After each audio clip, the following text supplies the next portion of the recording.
Today, we got the New York Times, who's giving up a little bit of brief moment of clarity here, but they don't touch on the real issue behind everything. Got a little bit of clips from Tucker Carlson as well that kind of shine a light on a lot of things that, well, we all knew. And a full interview from Devon Archer. Yesterday, I spent like 7.5 hours going through a lot of information that came out, including reading the entire transcript from Devon Archer himself, and another little bit of whininess coming from the judge over the Trump trial here. We'll get into all that very, very shortly. Let's get into this.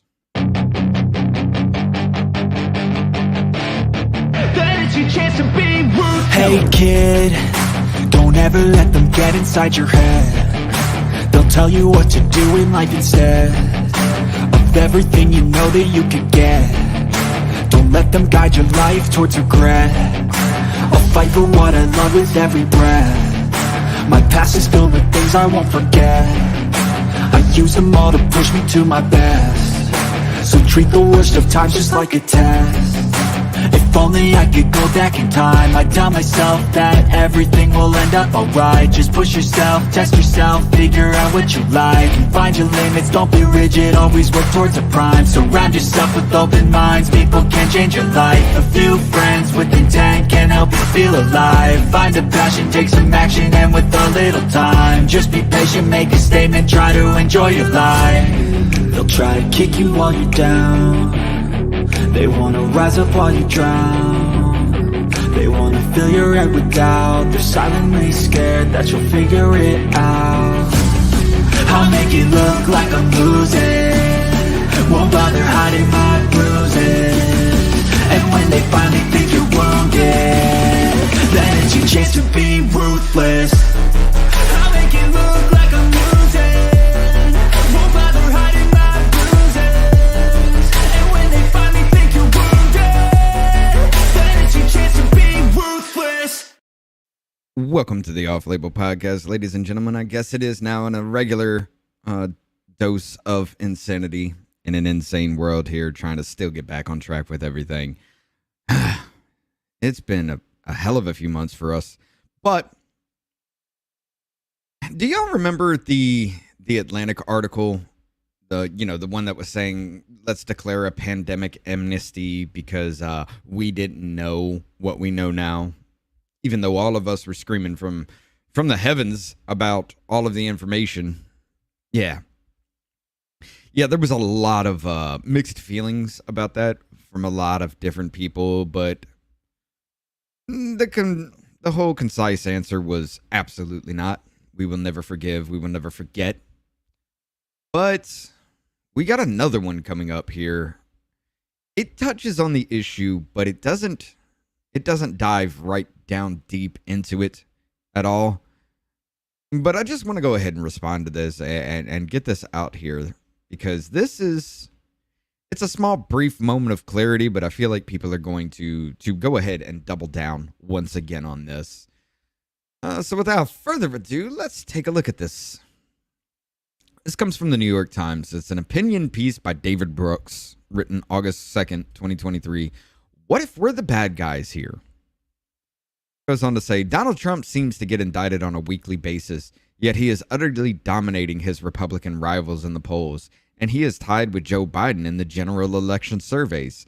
Trump's poll numbers are stronger against Biden now than they are at the time of 2022.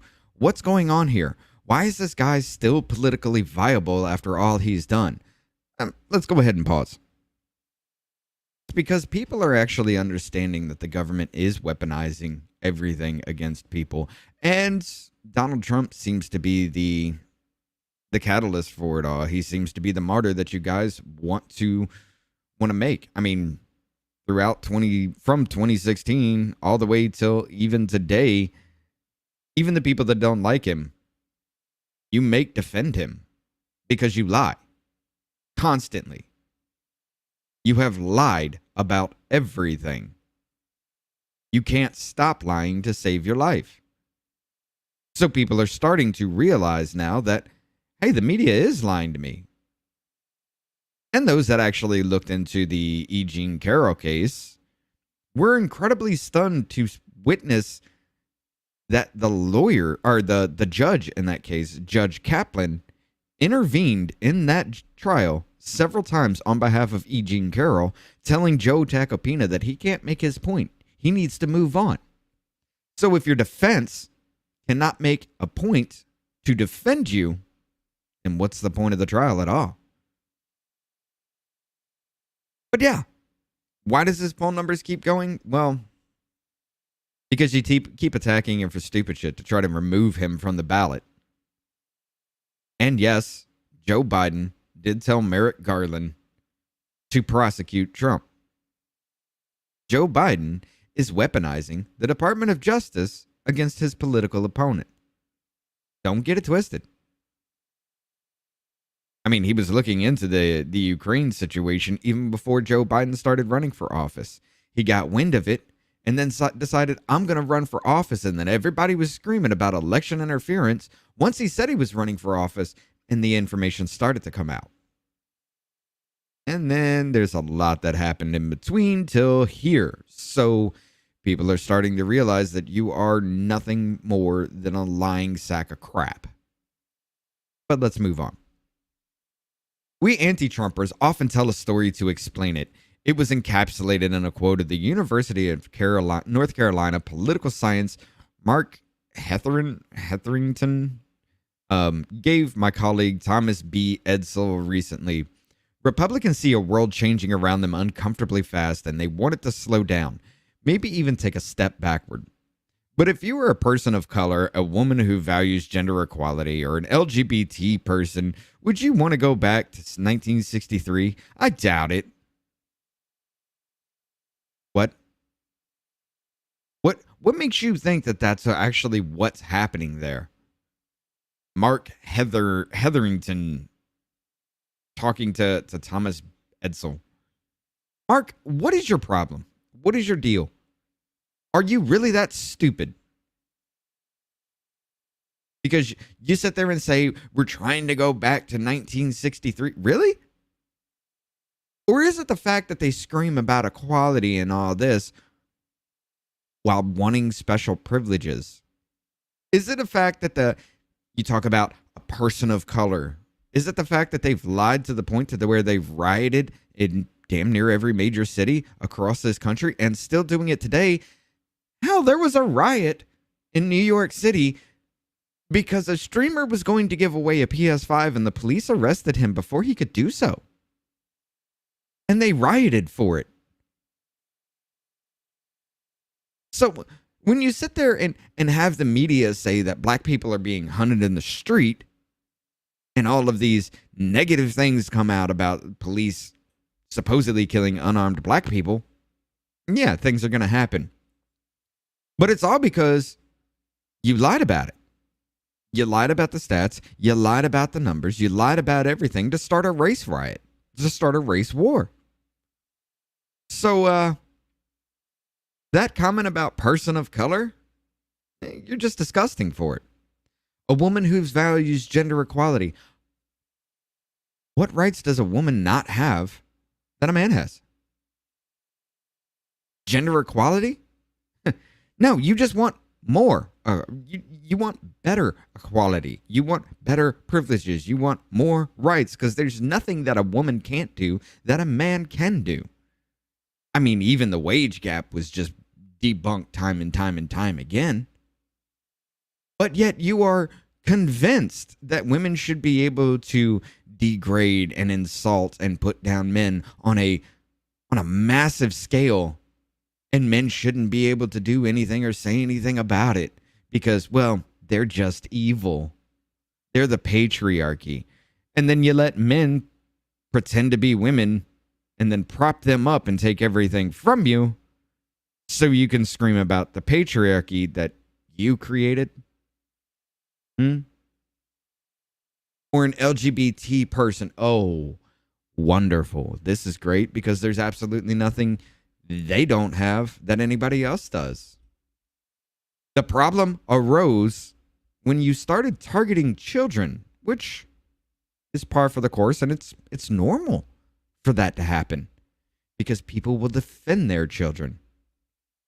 So when you start letting sexual predators target children, when you start letting fans of the playgrounds be around children doing things to children, yeah, what do you expect is going to happen? It's not that hard to figure out, son. All you have to do is just use your brain and stop with the cult-like mentality. And you'd understand the argument. You'd understand, and you would agree. Because, I mean, would you let a child of the playground around your child, Mark Hetherington? Would you want a fan of the playground to dress up like a woman and put their crotch in your child's face? Because if you would, well, your children need to be taken from you because you were putting that child in danger. So when you sit there and make these arguments and you say these things, they're all unfounded. They're all ridiculous. And you're just trying to take everything to an extreme to make a point that is an argument all your own. And you're using everybody else as a proxy to argue with yourself. Stop being stupid. In this story, we anti-Trumpers are good guys, the forces of progress and enlightenment. The Trumpers are reactionary bigots and authoritarians. Many Republicans support Trump no matter what, according to this story, because at the end of the day, he's still the bigot in chief, the embodiment of their resentments, and that's what matters to them most. I partly agree with this story, but it's also a monument to at least self-satisfaction. Let's pause here for a sec. I hate Trump myself. I've always hated him. But after everything that he's done, the lying that the media has done constantly to demonize this man, even January 6th, where federal informants were actually in the crowd, 50 plus federal informants were found in the Proud Boys case themselves. 8 federal agents were embedded in the Proud Boys case. 12 of the 16 people for the Gretchen Whitmer kidnapping case were feds. After everything that has happened, everything that we have witnessed, you want to sit there and say we're reactionary bigots and authoritarians. Which side wants to put a boot on somebody's neck? Do you remember which side called for the death of people that were unvaccinated? Do you remember which side sat there and said, I'm not going to take the vaccine while Orange Man is in office? And then as soon as Biden got into office, which side shoved that vaccine into your veins? Which side made it impossible to participate into society? You couldn't have your job. You couldn't leave your house. You couldn't go into any restaurant. You couldn't go into any store. You couldn't do anything if you weren't vaccinated. How they tried to bring up those Vax Pass cards in certain cities. Show your papers, ladies and gentlemen. I mean, that sounded like Nazi Germany back then. So, we're the authoritarians? The ones that are saying, leave us alone. The ones that are saying, you can't force me to do anything that I don't want to do, are the authoritarians, and we're reactionary bigots. See, this is this made up world that every single one of you people believe in. Every single one of these deranged lunatics actually live in, where they think they are the good guys. They think they are the ones on the side of righteousness by calling you a racist anytime you bring up anything about a person of color, by calling you a transphobe if you just say, you can chop off your dick and balls, but you're still a man biologically. You're a homophobe if you don't let people have gay sex in public. I mean, it's things like this. Come on. Are you really going to sit there and make that argument? How are we authoritarians with that? I don't understand your argument and never will. Because the socialism, communism push, that's very authoritarian. But that's what you're wanting. That's what you want. You think it's a good idea. Tell me where communism and socialism has ever worked. What? It's never been done correctly? So what makes you think you would do it correctly? I mean, you model it after Karl Marx. You model it after every communist known out there. But did you think you're going to do it correctly? That's insanity. So let me try another story on you. I ask you to try on a vantage point in which anti-Trumpers are not the eternal good guys. In fact, we're the bad guys. This story begins in the 1960s. Oh, God, we got to go back that far for you to try to make your point? Really? Because you don't have to go back that far to make that point. But this story begins in the 1960s when high school grads had to go off to fight in Vietnam, but the children of the educated class got college deferments. It continued in the 1970s when the authorities imposed busing on working class areas in Boston, but not on the upscale communities like Wellesley, where they themselves lived. Okay, I actually get where you're trying to go with this. Okay, where high school graduates actually had to go off to fight in Vietnam because of the draft, but children of the Ivy League school elites were actually able to get college deferment to where they didn't have to go off. I can understand the point you're actually trying to make with that, and I do agree. You know, Ivy League children, or the graduates from Ivy League schools have children that go on to these Ivy League schools because of they can. And they're usually accepted. What is it? Legacy acceptance or something like that. So yeah, I can understand your point with that, and you're correct. The 1970s, where the working class, the poors, were forced into busings around the Boston areas because, well, the poors just need to suffer, while the rich, well, they didn't have to do that. The rich were able to move about as they pleased on their own schedules. So yeah, you have a point. The ideal that we're all in this together was replaced by the reality that the educated class lives in a world up here and everybody else is forced to live in a world down there. Members of our class are always publicly speaking out for the marginalized, but somehow we always end up building systems that serves ourselves. Holy, wow. For a second, you took the blinders off and you realized what was really happening? Well done, sir. Well done. We're all in this together, yet the elites, well, they were able to go out and get their hair done. They were able to go out and into big crowds with mask off because, they were in front of a camera. They're always like Lori Lightfoot. I should have my hair done because I'm in front of a camera all day. Huh? Yet you couldn't even go to church. Nancy Pelosi could go get her hair blown out in a business that she shut down, called the owner and say, I need my hair done. And then herself and the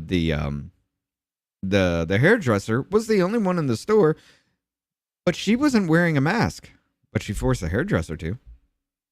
It's amazing how that worked, right? And then you had all these celebrities. Hey, Alex, how you doing? Let's see. It don't matter, man. Oh, no worries. But then you had all these celebrities out there that were complaining about how nobody's doing anything. You know, we're not following the law. We're not doing our part. Yet everywhere you go, you saw them without a mask. They were telling you were killing grandmother, but then they demanded that You go see their movies. You do this for them. You do that for them. It was ridiculous. So were we all in it together, or were we all in it for you? See, members of our class are always publicly speaking out for the marginalized, but somehow we always end up building systems that serve ourselves. Huh. Y'all remember that story of those white people that were going around rioting in a black neighborhood, and the black people were telling them to get out of there because you're spray painting and destroying our area, and they're like, but we're doing this for you. Why are you mad at us? We're doing this for you. Yeah, it's always, especially with, the whole racism narrative, it's always the white people that are talking for the black people. And then it was the white people in these schools that were setting up spaces for colored people. So you wanted to segregate willfully on your own. Those multicultural spaces that you called them, where no whites were allowed. So you wanted to segregate yourselves on your own to serve you virtue signaling for something that you had no business being involved in? What? I mean, it makes no sense. Yeah, the hypocrisy was definitely off the hook back then. There was, it still is. It's just, it's formed a different form there. The most important of these systems is the modern meritocracy. Sorry. We built an entire social order that sorts and excludes people on the basis of quality that we possess most. Academic achievement.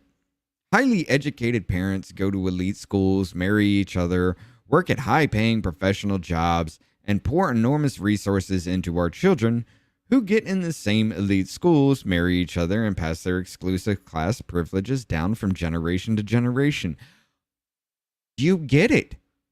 For 1 second in your life, you get it. And those from lower means, if they ever get the chance to go to these these Ivy League schools, these elite schools, well, then they're treated like trash because they're poor. They're treated like trash because they don't come from the same class as your children. So when you're sitting there talking down to these people time and time and time again because they don't come from rich families, what do you expect to happen? When you feel like you're better than somebody simply because you were born into a rich family with privilege, what do you expect to happen? I mean, you expect us to respect you while you talk down to the lower class, the poors of society? You expect us to bow to your every whim? Because why? Because you got money? Yeah, the decadence of people, huh? Daniel Markovits summarized years of research in his book, The Meritocracy Trap. Today, middle-class children lose out to those rich children at school. Yes, they do. And middle-class adults lose out to elite graduates at work. Yes, they do. Even if you have 15, 20 years of experience, somebody right out of college will get the job above you. Right out of these Ivy League schools, they'll get the job right above you. When they have no practical application about what they studied it. Even though you have a lot of practical application yourself, they'll still choose the stupid over you. So yeah, what do you expect to happen? It's amazing, isn't it? Meritocracy blocks in the middle class from opportunity. Meritocracy blocks the middle class from opportunity. Yes? Then it blames those who lose a competition for income and status that even when everyone plays by the rules, only the rich can win. Yes. I mean, that's always how it's been.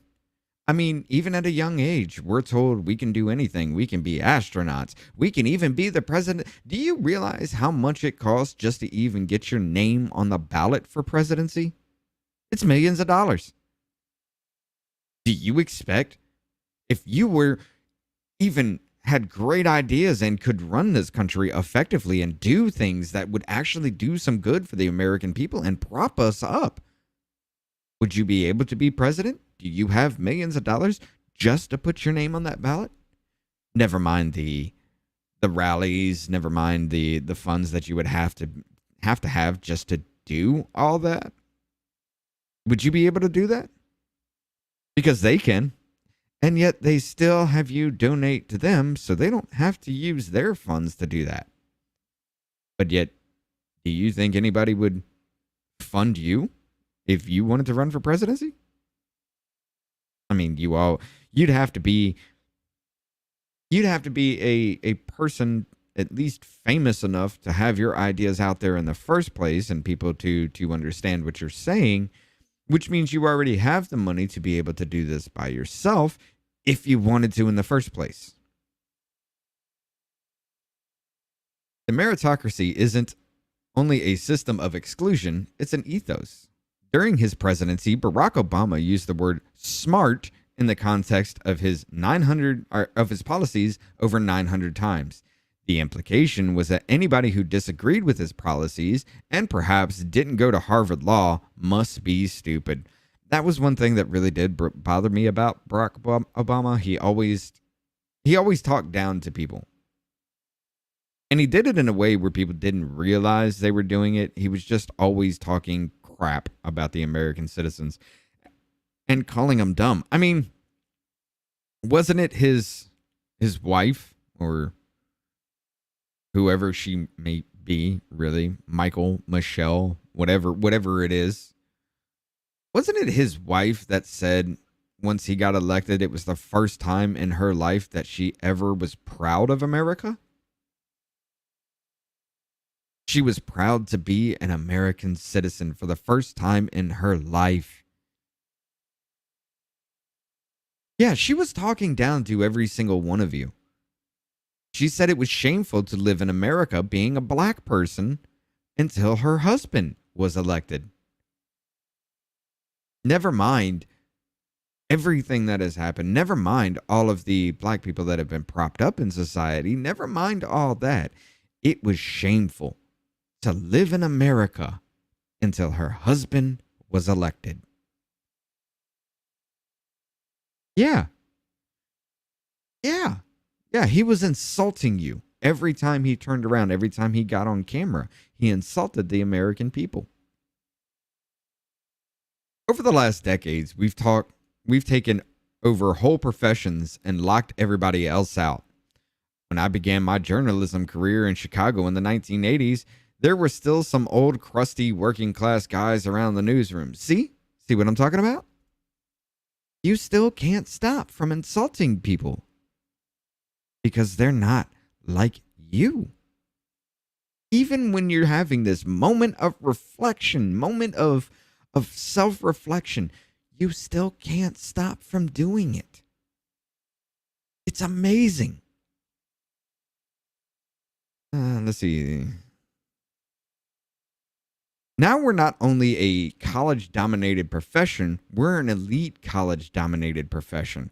Only 0.8% of college students graduate from super elite 12 schools, the Ivy League colleges, plus Stanford, MIT, Duke, and the University of Chicago. A 2018 study found that more than 50% of the staff writers at the beloved New York Times and the Wall Street Journal attended one of the 29 most elite universities in the nation. Oh, you mean like Taylor Lorenz, who was born with a silver spoon in her mouth and tries to talk down to every single one of you?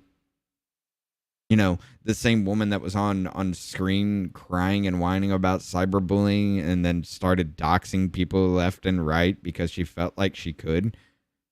I mean, she harassed the Libs of TikTok account creator, Shia Rychek.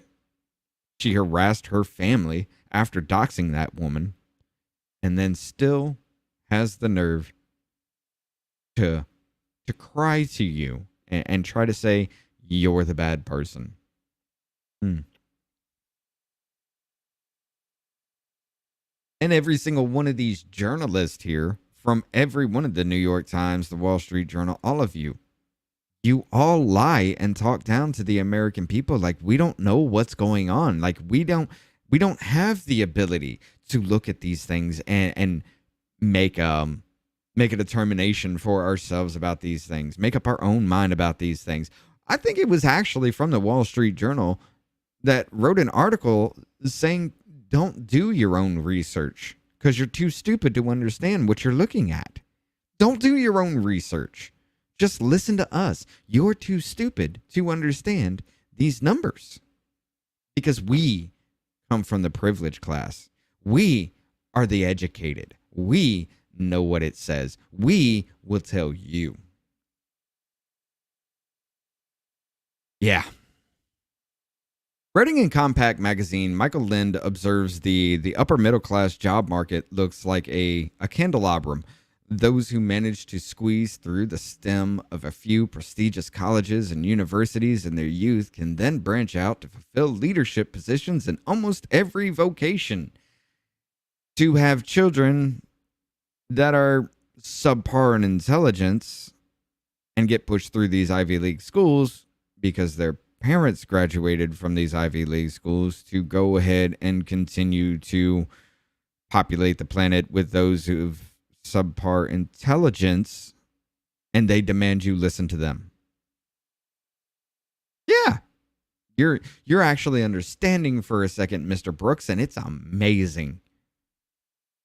Or as Markovitz puts it, elite graduates monopolize the best jobs at the same time, invent new technologies that privilege super skilled workers, making the best jobs and all other jobs worse. Now on this one, I actually do disagree. Because you're talking about all these super skilled workers and all these new technologies. What is the biggest market hurting for right now? Your electricians, your plumbers, your construction workers. You know, the back of society that create every single thing for you to do your job. Yeah, they're the ones that are hurting right now. Every construction company I have ever talked to is hiring people, and nobody wants to do the work because they feel like I've gone to college, I should be doing better. And yet, because those jobs don't have that big of a market anymore because of COVID, because our economy is crashing, those jobs are suffering. And you can't find the work you want where you can sit in a cubicle and type on a computer all day, yet sweating your ass off in the dead heat of summer is somehow above you.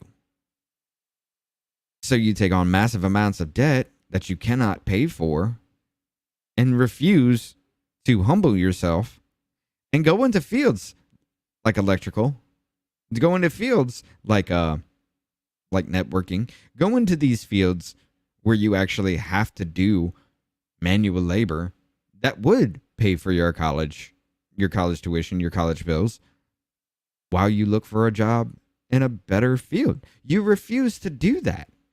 So whose fault is it? Is it mine? Is it the poor class, the poors of society, or is it yours? Members of our class also segregate ourselves into a few booming metro areas: San Francisco, DC, Austin, and so on. A city full of human waste on the streets. Most corrupt area and with one of the highest cost of living ever. City plagued with a lot of drug use and let's just say a lot of stupid people.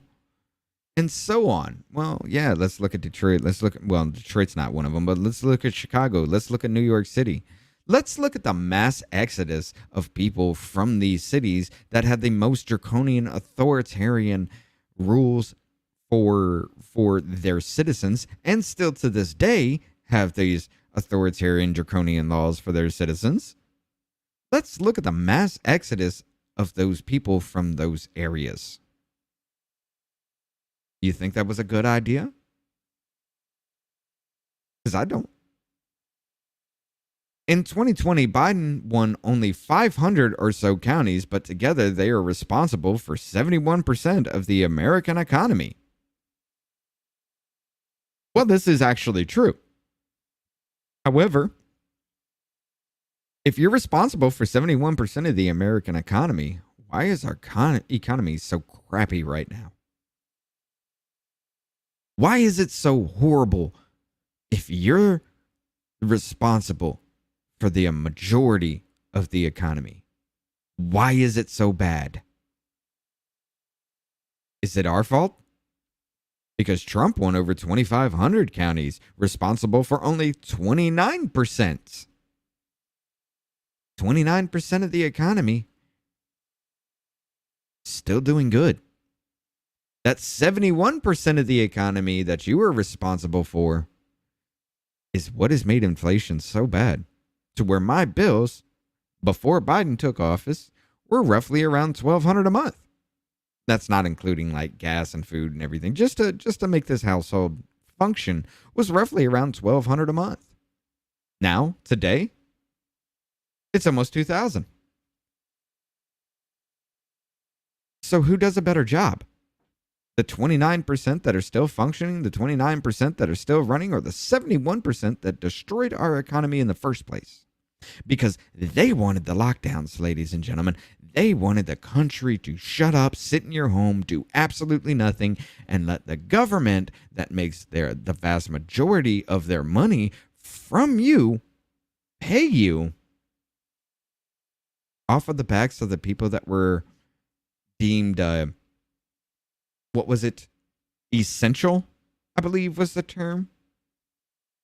Yeah, the essential workers were the one that were propping you up. The essential workers were the ones that were feeding into the American economy. The essential workers were the ones that were still paying taxes that the non-essential people got in mass number. I mean, what was it?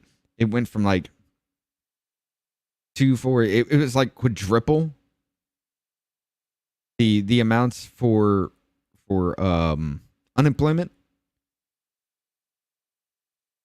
Yeah, you made more money than I did just by sitting at home doing absolutely nothing. Where I was essential, I was working every single day. What did I get? Did I see a penny more for anything that I did? Did I get any kind of help being an essential worker? No, I did not. Once we find our cliques, we don't get out much. In the book Social Class in the 21st Century, the sociologist Mike Savage and his co-researchers found that members of the highly educated class tend to be the most insular, measured how often we have come in contact with those who have jobs unlike our own. Oh, yeah. Class segregation. Well done. But see, here's the problem with that. And it shows even today. I mean, you can go online and you can have these conversations with people. The Trumpers, even people like me that can't stand Trump, think he's a narcissistic a-hole.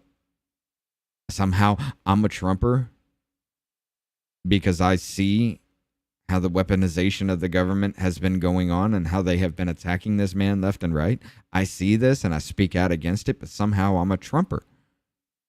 Yet all these people can't realize that once the pendulum swings back around, they're going to be the ones in trouble. They're going to be the ones that are crying just like we are right now. Because they're the ones that are going to be like, oh, the government's been weaponized against us because of my racism and my transphobia and my homophobia. Even though none of that will actually happen, they'll just complain about it. Because they did it to themselves and they did it to us. I guarantee you that's going to happen, and that's going to come down the line. You mark my words.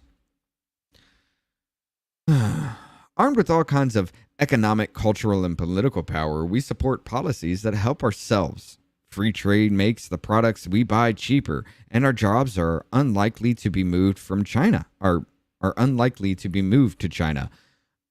No.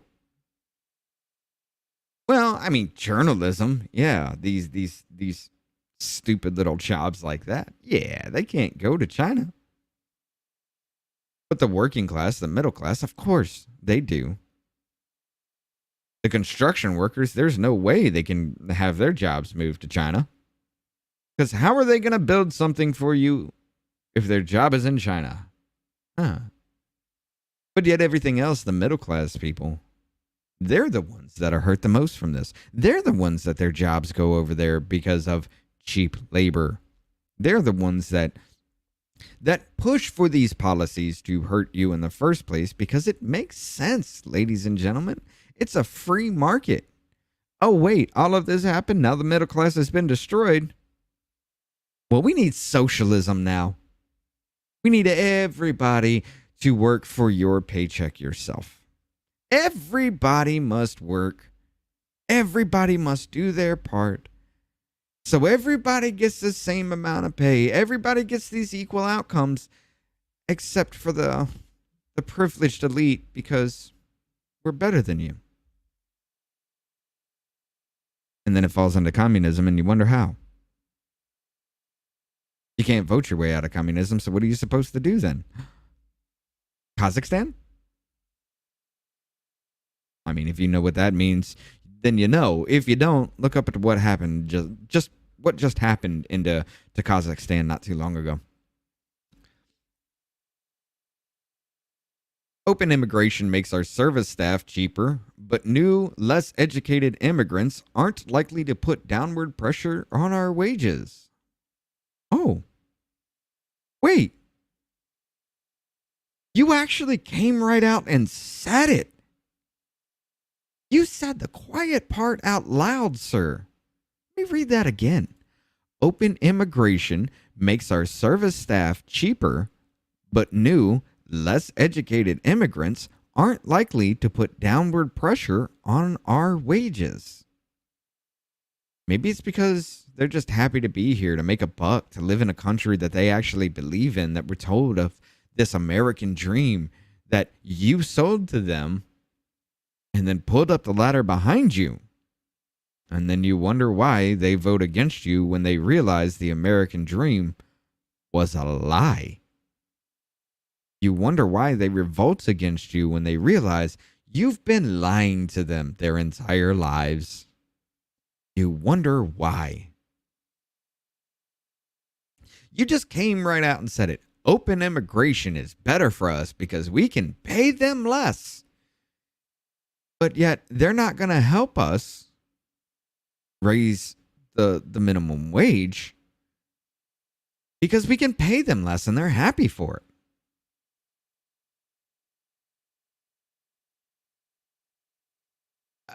You realize how stupid that is? You realize how stupid that line of thinking is? Come on. Those neurons are starting to fire. I know it hurts a little bit, but let them fire some more. You need it. Like all elites, we use language and mores. What? We use language and mores as tools to recognize one another and exclude others. Agreed. Use words like problematic, cisgender, Latinx, and intersectional as a sure sign that you've got cultural capital coming out of your ears. Meanwhile, members of the less educated class have to walk on eggshells because they never know when we've changed the usage rules so that something that we say was sayable 5 years ago, or also 5 years ago, now gets you fired.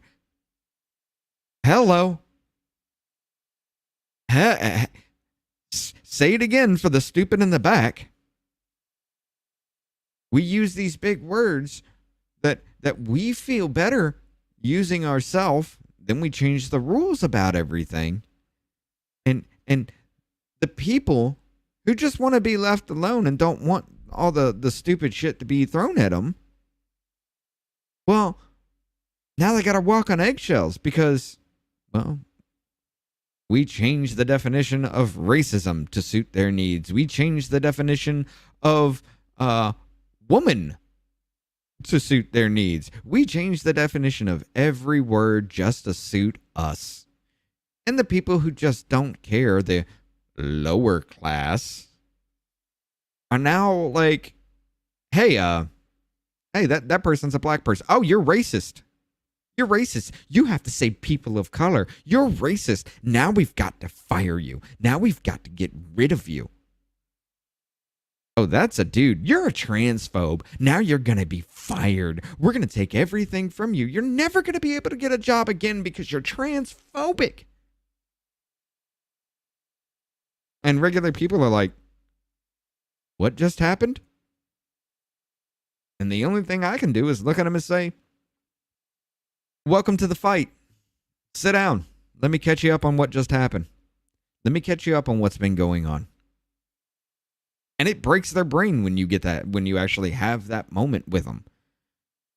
Because they've had their head in the sands for so long. Just keep your head down. Just keep going on. Hope nobody notices you. Don't say anything, because if you do, then they come after you.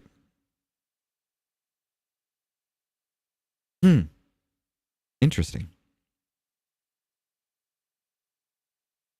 We also change the moral norms in ways that suit ourselves, never mind the cost to others. Yes. I mean, you want to mutilate children who you say can make these informed decisions about changing their sex. Which, by the way, you were also saying that gender isn't reflective on sex. They're two different things, but yet you must change your sex to reflect your gender.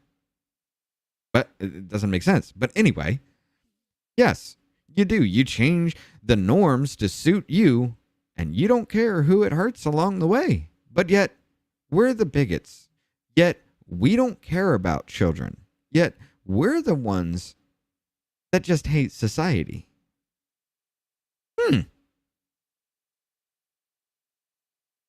Neurons keep firing, please. For example, there used to be a norm that discouraged people from having children outside of marriage. But then that got washed away during our period of cultural dominance as we eroded norms that seemed judgmental or that might inhibit individual freedom. The sexual revolution. Yes, it was frowned upon. It was looked down upon. You were of a lesser cultural status if you had a child out of wedlock. And then the sexual revolution happened and everybody was getting pregnant out of the whim, just because they were loose with the rules. I'm trying to play nice here. They were loose with their bodies. They did whatever they wanted to, and you had a lot of people that were having children out of wedlock, then realized how hard it was to be a single parent. And then abortion became a thing. And instead of walking back what caused the problem, you made the problem worse to where, what is it, 94%? 92 to 94% of all abortions are just because the person doesn't want it? Because they don't feel like they can financially support, or they don't feel like they're ready to be a parent? But yet, you can't stop yourself from getting pregnant. You can't do anything to prevent the pregnancy while you're still doing the things that are going to get you pregnant. But it's okay to kill a child that you created because you couldn't stop yourself from getting pregnant. And never mind if the man wanted the child. That's not a thing. Seems like you made the problem even worse, right? After this social norm was eroded, a funny thing happened. members of our class still overwhelmingly married and had children within wedlock. People without our resources, unsupported by social norms, were less able to do that. As Adrian Woodridge points out of his magisterial 2021 book, The Aristocracy of Talent, 60% of births of women with only a high school certificate occur out of wedlock, compared with the 10% of women with a university degree. This matters, he continues, because the rate of single parenting is the most significant predictor of social immobility in the country. I'm not going to rehash what I just said. Does this mean that I think the people in my class are vicious and evil? No, most of us are earnest, kind, and public-spirited. These were the people that led the charge because you didn't want to take a vaccine that was rushed out that is actually found to be linked to a lot of death now. They were the ones saying you should die. They're the ones calling you bigots. They're the ones calling you racist. They're the ones calling you homophobic, transphobic. They're calling you everything and trying to demonize you and shame you. But yet, he says most of us are earnest, kind, and public-spirited. Now, this is from a dude who was writing an article from a company that makes hit piece after hit piece after hit piece about anybody that tells you the truth. But yet they're earnest, kind, and public-spirited. You're earnest? If you were earnest, you would have actually shown that the CDC admitted that only 6% of the deaths that were caused by COVID were from COVID. Everything else was comorbidities or written down as COVID so the hospital can get money from it. Because yes, they were getting $30-some-odd thousand every time somebody died and the death certificate said COVID. What? But yet you're earnest about that, and you still lied to everybody? You lied to everybody about Trump? You still write articles that lie every single time. I mean, not too long ago, you wrote an article that lied about Devon Archer's testimony. I read the entire transcript, and the dude seemed cracked out. Literally cracked out while he was giving that testimony. And that was behind closed doors, but yet the IRS whistleblowers were live streamed everywhere. And again, I reiterate, we should not have closed door sessions anymore.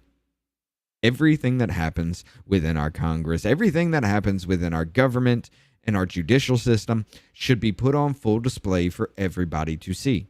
No more closed door sessions. No more relying on transcripts that happen weeks, months, years after the event, so that these elite journalists can go ahead and spread lie after lie after lie after lie until the truth really comes out, and then they ghost the whole situation because they've moved on. Meanwhile, we have to pick up the pieces of that fight. But we take for granted and benefit from systems that have become oppressive. Oh my God. I'm not even going to touch that sentence yet. Elite institutions have become so politically progressive in part because the people in them want to feel good about themselves as they take part in systems that exclude and reject. Yeah. Exactly. Y'all want to sit there and scream about how affirmative action taken from our school system was so bad, yet you rejected a white person with a higher GPA that could have gone above and beyond and done something for society for a black person who wouldn't have been able to make it in these schools, so you can put them into financial chains and tell them it was all for their good, their benefit, because you gave them something when they eventually quit or failed out because they couldn't hack it. All in the guise of what is it? Diversity, equity, and inclusion. You put people in these schools that couldn't hack it, made them pay for these schools so that when they eventually failed out or quit, they were still on the hook for and could not pay that. You put them into financial slavery, all in the guise of being inclusive, all in the guise of trying to stop racism. And yet the people that could, you turned away. The people that could do something with that, could make it and graduate with flying colors, you turned away based on their skin color. And when the Supreme Court said, nah, we're not doing that anymore, you demonized them.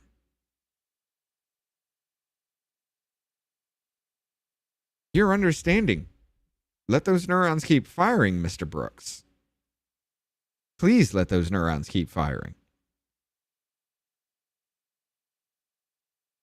It's easy to understand why people in less educated classes would conclude that they are under economic, political, cultural, and moral assault, and why they've rallied around Trump as their best warrior against the educated class. He understood that it's not entrepreneurs who seem the most threatening to workers, it's the professional class.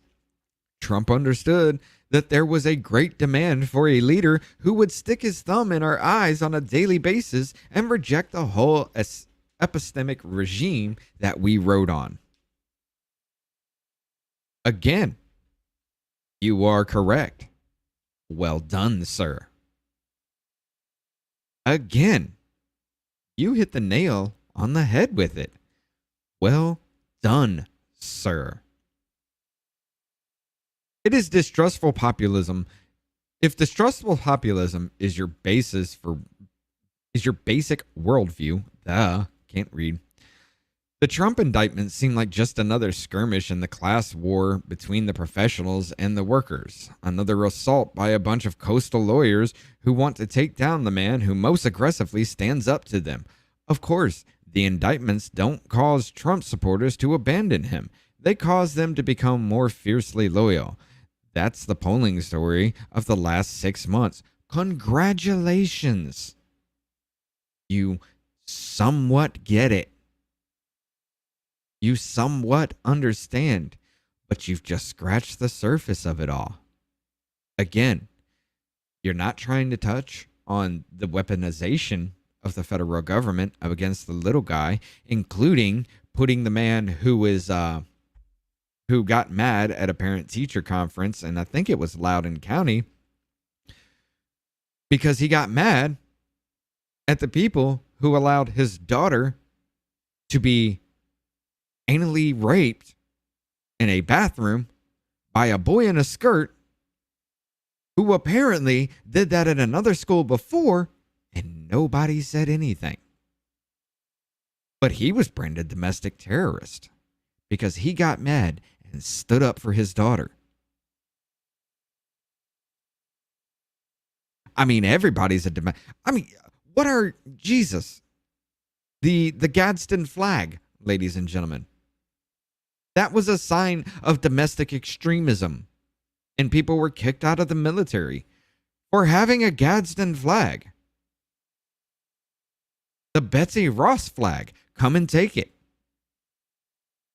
That was a bad thing. The Civil War flag, what is that? Baby, what's that flag called? I forget. The rebel, the rebel one. That one. That one is a sign of racism. But yet when you look up into it, it's a sign of part of the country who said, our federal government isn't sticking to the laws that they wrote out. Yeah, those laws were bad. Those laws should have been abolished. But they weren't sticking to the rules that they had laid out. So if they're not sticking to the rules and we say something, we do something, what makes you think we're going to get a fair fight? That was the point of that. It was that rebellious, I'm not going to do as you say if you're not going to do as you say situation. the same thing that this country was founded on. No taxation without representation. But they demonize that.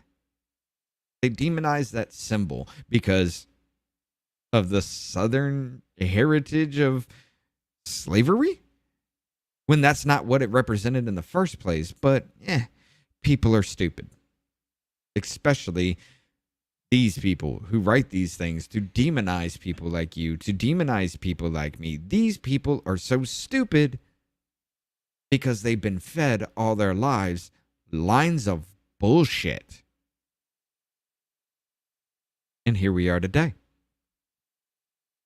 Are Trump supporters right that the indictments are just political witch hunt? Well, let's go ahead right here and say it's awfully funny how anything that comes out that really shows Biden in a negative light is overshadowed with an indictment from Trump. I mean, Hunter Biden says his laptop was real. First indictment. Oh, the document story. Next one comes out. The document story was after the raid in Mar-a-Lago. That happened because of the laptop being... Well, there was something behind that. I forget. But yeah, every time something came out, like the whistleblower story had another indictment come out. And then Devon Archer, there was another indictment. You get the whole point. Anytime something bad happens to Biden, then Trump takes the bullet. Trump gets shot in the leg for it. Every single time. And yes, Biden did go to Merrick Garland and say, make it all happen. Because Merrick Garland was pissed at Trump for not putting him on the Supreme Court. So therefore, he became the Attorney General. Shit. Of course not. Oh, yes, it is, sir. Yes, it is. And the fact that you cannot understand what is happening just proves that you are still not letting those those neurons fire within your brain cells. As a card-carrying member of my class, I still basically trust the legal system and the neutral arbiters of justice. Yet you condemn, demonize, and try to make what you consider misinformation illegal, while you are the biggest purveyor of misinformation, because you write these articles that people read and you lie about everything. And then once it comes out you lied about everything, do you retract your statements? Do you push the real truth? Absolutely not. You stealth at it and you move on to the next lie. Trump is a monster in the way we've all been saying for years and deserves to go to prison. Still can't take the orange man's Cheeto out of your mouth to save your life. You had a moment of clarity and then you doubled down yet again. Because if Trump is the monster, why do you defend Biden, who has done worse? He sold classified documents from Penn Biden Center to China for $5 million, made a joke about it that New York Times even defended. Y'all remember that clip where he's just like, in the beginning, I started alone. I sold state secrets to make money. No, I'm kidding. And everybody looked at him like, are you serious? Did you just say that? Yeah, he was talking about those secret documents that went to the Penn Biden Center, and then somehow the Penn Biden Center gets a $5 million donation from China themselves. Yeah, for absolutely no reason. There's no reason to it. There's no rhyme or reason to why it happened. Those documents got there, and then about a month later, they get the donation from China. And then China starts talking about all these things that America is doing. Now, we don't know what was in those documents, but it's fair to say that I'm going to go ahead and say they got those documents to find out what America was doing and then spoke about it And America said, nah, it's just propaganda. It's just all lies. Yeah. He sold us out for everybody. Him and his son, because the IRS whistleblowers had made $17 million through backdoor dealings through Russia, China, Romania, and Ukraine. And they're still looking. Devon Archer gave up everything in that testimony. Literally said that, yes, Hunter Biden would put his dad on the phone during business meetings. And they didn't talk about business in front of him, because if they did talk about business, they would walk away from Devon Archer, and it would just be him and whoever he was doing business with. And then Dan Goldman comes out and says, all they were doing was talking about the weather. It was just niceties.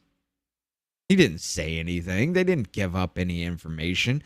But yet throughout that entire thing, Devon Archer says multiple times while he's on his phone with his dad, him and the people he was doing business with would leave Devon Archer.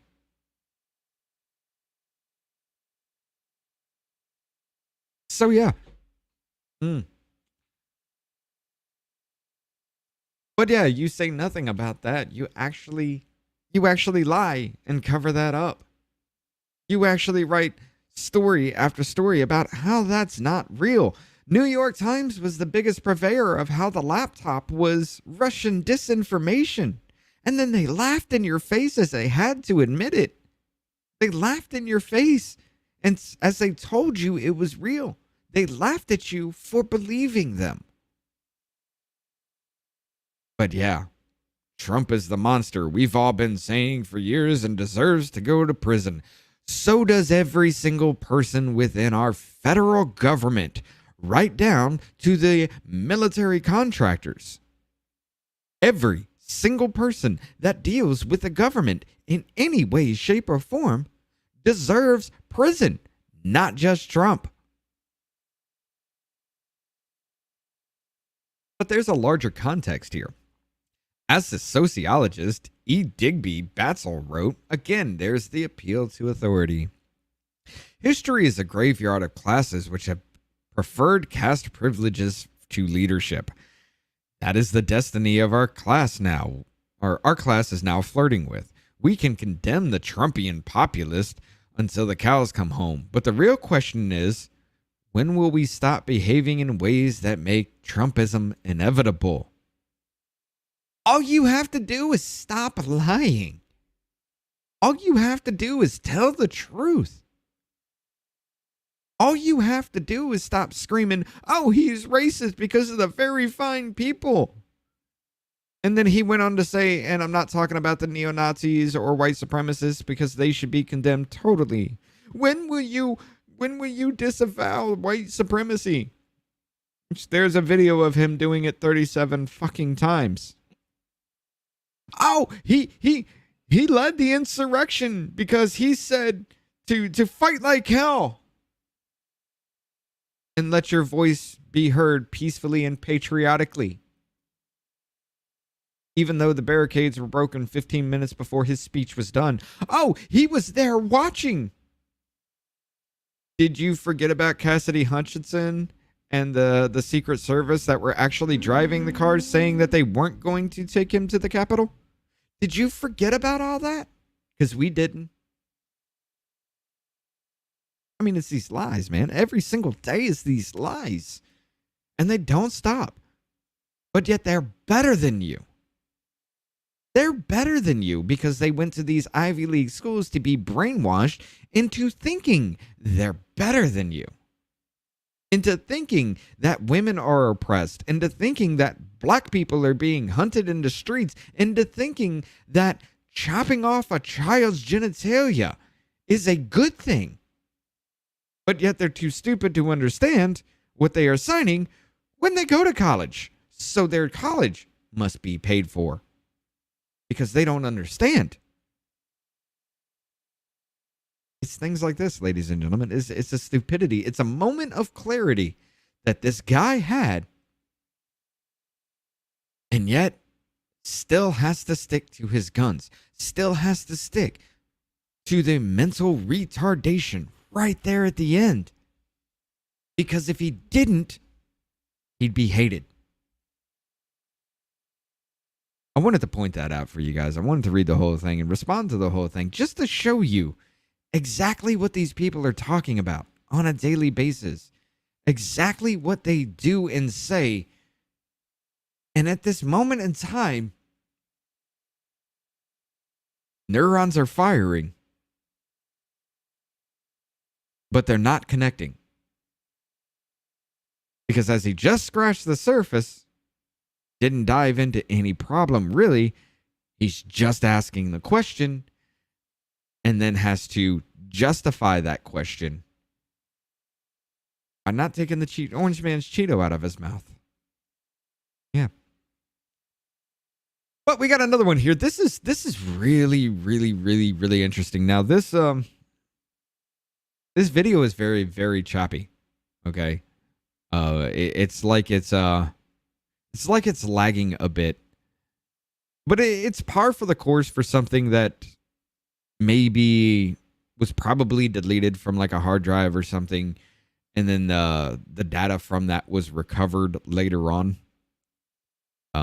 If you do that, especially for like video or audio, this is the kind of thing that would happen from that. But the National Pulse actually pulled this up, and this is something that's been going around. This is just, I pulled this up from Marjorie Taylor Greene here. She was the first one that came up when I was looking for this story. But I want you all to listen to this.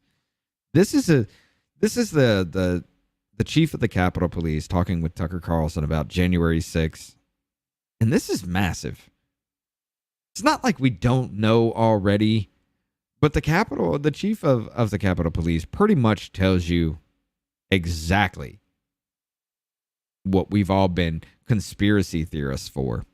I mean, again, we know from the testimony of the FBI director that there were intelligence, whatever you want to call them, operatives, people who were in contact with the FBI were in the crowd that day, not identified as such. Would that information have reached you? Would you know about that? So it's interesting you asked that, because within a few days of January 6th, I had a media reach out to me and go, "Hey, you aware FBI had undercovers in the crowd?" What did I tell you earlier about the 50 plus federal informants that were in the Proud Boys, or that were found instigating on January 6th from just the Proud Boys case alone? The 8 federal agents that were implanted in the Proud Boys, and the 12 of the 16 federal agents that were involved in the Gretchen Whitmer case. I was like, "Oh no, they would have told me." I had Steve D'Antuono that had Washington field office on a call the day before. Didn't say anything to me about it. And now to see that they allegedly, according to the GAO report, had 18 operatives in the crowd, that's a lot of operatives. So when you look at the intelligence, they had 18 operatives in the crowd. Oh, they had more. They had a lot more. They had a lot more federal informants that were instigating, just like Ray Epps. Now, was he an FBI informant?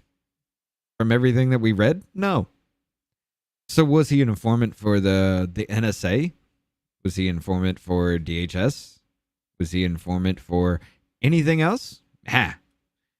We don't have to tell you, ladies and gentlemen.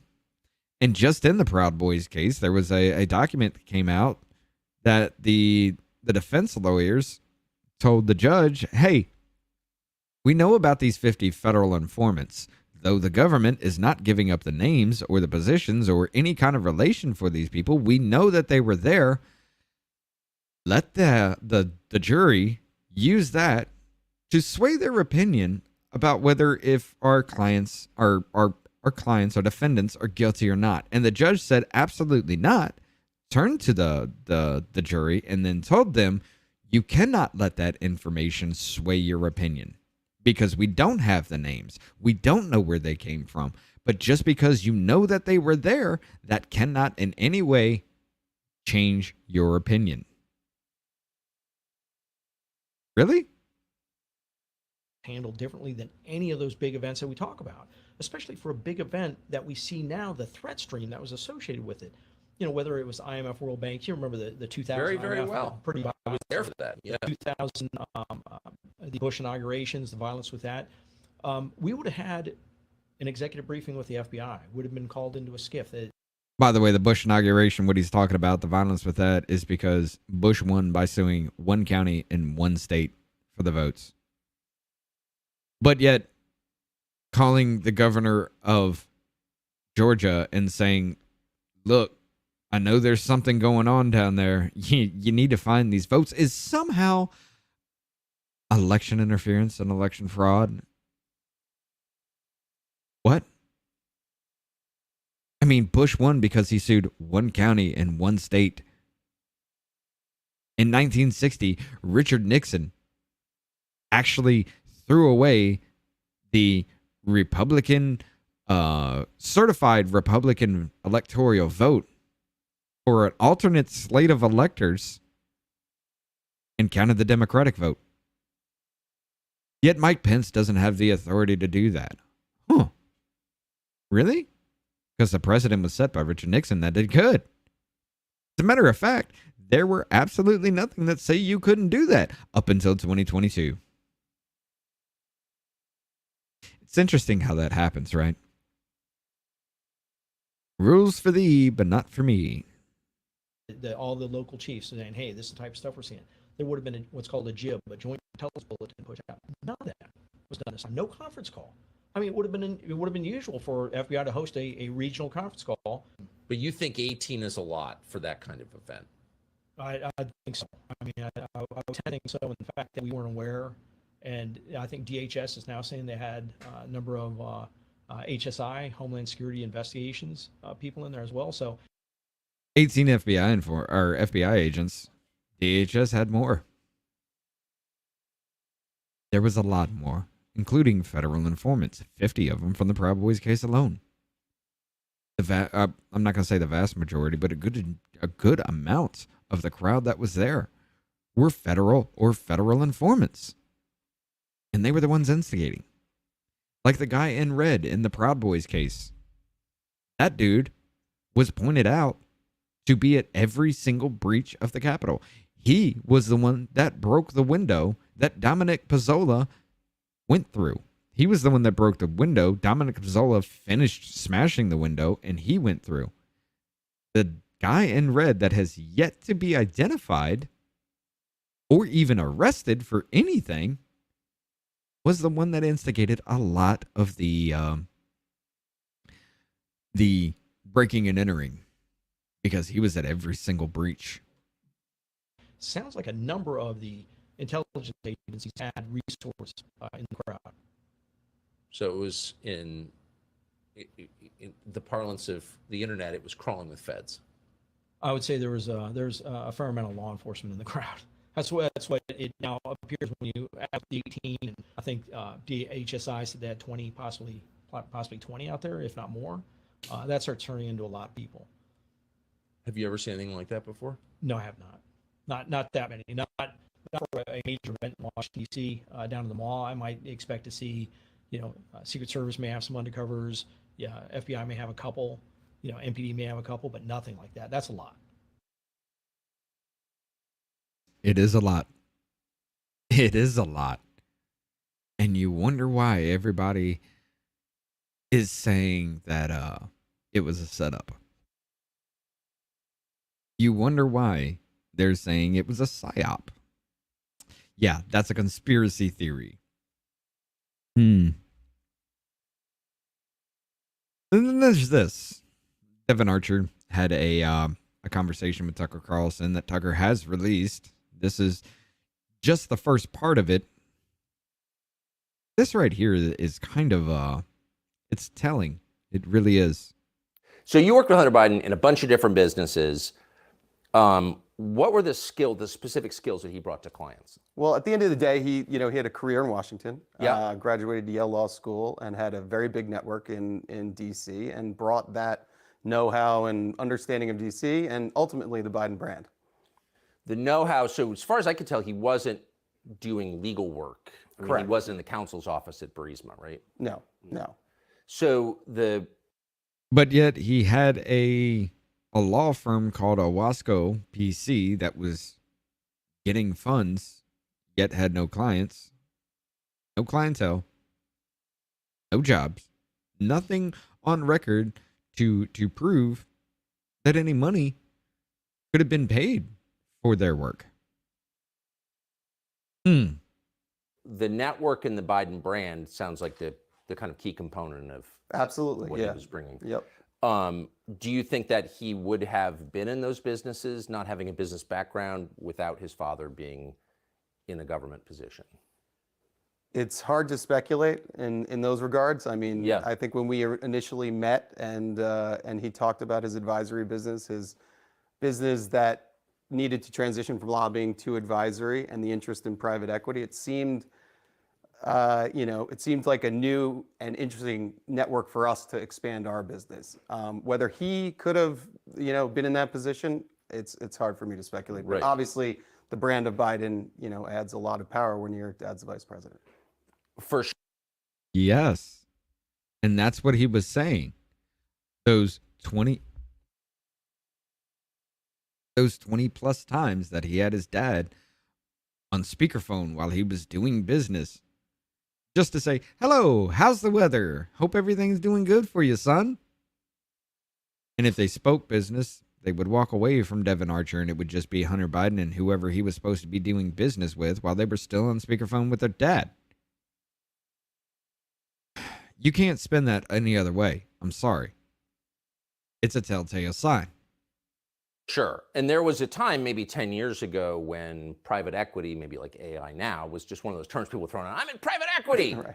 But the mechanics, having done it, coming Right. from a business background yourself, are kind of complex. Are Absolutely. they not? Absolutely. Yeah. No, it's a complex business. Takes years of training. But again, the initial idea around the business that they were going to provide, the government insight and an additional network to raise capital and then, deal with regulatory issues that you might have at the corporate level. Right. Regulatory issues. Exactly. Okay. So that would be more his area. Right. That would be his space. Right. But did he have a sophisticated understanding of regulation, do you think? I think that he led a team that had a sophisticated. He led a team. In other words, this dude was so cracked out he didn't know anything. The only thing he added of any value was his dad was the vice president of the United States. And if anything went south, he would just give him a call. Yeah, because I lived in Washington a long time, around a lot of regulation. Also, a very complex area. Absolutely. Absolutely. I think you got to be an expert in knowing the guy, and he was the guy that was the expert in knowing the guy. He was an expert in knowing the guy. Right. And who was the guy he knew? Well, he knew a lot of people, but obviously there was some familiar, his brother, his father, some of his father's siblings. So he knew a lot of people. And obviously I know you're pointing to, the father being the key relationship. Well, no, I'm just trying to get a sense of, Washington's not a money town. Right. People aren't in business in Washington for the most part, and most people don't have business skills that I've noticed in 30 years of living there. So really the business of Washington is selling access. That's what it looked like to me. Yes. Not just Hunter Biden, but I think that's one of the core misconceptions. I mean, it seems like when understanding a regulatory environment means selling access at the end of the day. That's how I interpret it. And I think that's how most people on Wall Street, whether they admit it or not, interpret it. Yeah. So we've got a complex business that intersects with government. We need a guy who knows it. Right. How do I, deal with getting a guy a visa that needs to come over for a business deal? Right. Call our lobbyist that knows the guy in DHS or used to work in DHS or, in Customs and Border Patrol or the people at the embassy and state. They might be able to help. So there are very tactical elements that are regulatory and compliance and governance that you have to go through, and you got to know the guy that worked at the old agency that now has the lobbying firm that can go back to the agency and get things put to the front of the line. So This guy, I just need to throw this out there. This guy, Devon Archer, just the way he looks reminds me of some kind of comic book villain. I can't put my finger on it, but he reminds me, just his look just reminds me of somebody. I just can't point out who. Even his smile throws me off. The reason I'm asking this is because it's not to give the Bidens a pass, hardly, but when people say, well, there's some question about whether Hunter was trading on his father's name, if you live in Washington, like that's the whole city right there. Right. I think you know the answer to that. At the end of the day, Right, so he anyone had the who's best advantage to do that because of where he was. And, we thought that when we went into business, this was a great opportunity for us. So I get it. And you're not the only one who did that. Right. There were a And lot of Hunter businesses. Biden's not the only son of a famous government official who's done this, right? At all. Of course not. Every government official does this. But yet it's the illusion of access. By the way, that was brought up by Dan Goldman himself. He was the one that put that narrative. He was the one that kept saying that to hammer that home to Devon Archer. He was the one. It wasn't Devon Archer that said that. It was Dan Goldman himself. That sniveling, whining little weasel. At all. But I just wonder, like, when you hear people say, well, it's kind of an open question Right. about why they hired Hunter Biden, like, that's pretty disingenuous, no? Right. I think at the end of it, so when you look at there are people that maybe were, sons or relatives or brother-in-laws of other high-ranking officials, but I think what we ran into and with what Hunter ran into was almost like an Icarus issue. So he got it was too close to the sun. It was too Right. good to be true. And the connections were too close and the scrutiny too much. Yes. And it ended up destroying, it left a wake of a lot of destruction in businesses over a number of years. So how many, This man in his testimony actually even said that charisma wouldn't have lasted as long as it did if Hunter Biden wasn't on the board selling access to his father, which was the vice president of the United States at that time. He even said it himself. it's been reported, and you have said that there were occasions when Joe Biden would call in with clients present on a speakerphone. Right. How many times do you think that happened? I mean, over a 10-year partnership, I would, the number I'm going with is 20. That's probably the amount that I So a lot. kind of record. Yeah, a lot, you could say. So Joe Biden, who's very much a product of Washington, of course, must have known that he was calling in to effectively a business meeting that his son was having. I mean, he must have understood that was kind of what his son was selling. Well, it's hard for me to speculate on that. But like, I guess my question, just to keep it to the facts, Come on. Joe Biden would call his son, Bo died, and they were dealing with that. It doesn't matter. If you took a personal call during any business meeting, wouldn't that be bad for you? But yet he's taking a call from the vice president of the United States while he's doing business with these people to talk about the weather? That makes no sense. Joe Biden, then the sitting vice president, knew that there were Hunter's business associates in the room. Yeah, I think I can definitively say at particular dinners or meetings, he knew there were business associates, and he, or if I was there, I was a business associate too.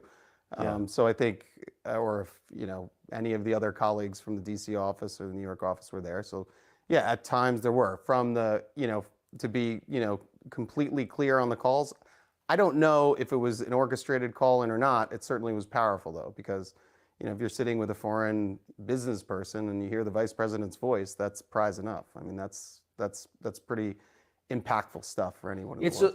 It's been reported, and I know that it is true, that the Hunter and his brother were very close to their dad. Absolutely. Which I think is great. Yep. I've got a lot of kids. I'm very close to them, talk to them every day. Yeah. Never called them on speaker during a business meeting. That's weird. Right? You've got a lot of kids. You're close to them. Do you call them on speaker during business meetings? Do I call? I mean, what is that? A grown man calling his dad on a speakerphone during a business Right. meeting? And to be clear, sometimes it was the call was coming in and the speaker would go on. So it's just the presence. You have to be, I mean, you understand DC, right? So the power to have that access and that conversation, and it's not in a scheduled conference call, and it's a part of your family. That's like the pinnacle of power in DC. 100%. I guess I'm pivoting against the lie that I'm hearing people tell with a straight face. Congressman Goldman, for example, that we don't really know what was going on. Really? You're taking a call from the vice president and you put it on speaker. It's not just, hey, Dad, I'm in a meeting with some buddies. Right. It's, let me put my dad, the vice president, on speaker. Yeah. Yep. In the rear view, it's an abuse of soft power, I'd say. Yes. Abuse of soft power. Interesting. When did you meet Joe Biden? Joe Biden, I met the first time probably at the 2000 convention. I think it was in LA, and then Boston was 2004. So those two times I probably shook hands as they made kind of the power circles around the, And Dan Goldman tries to weasel that point out and say, well, Biden was a vice president. He shakes hands with thousands of people every day. been to him through the Of skyboxes.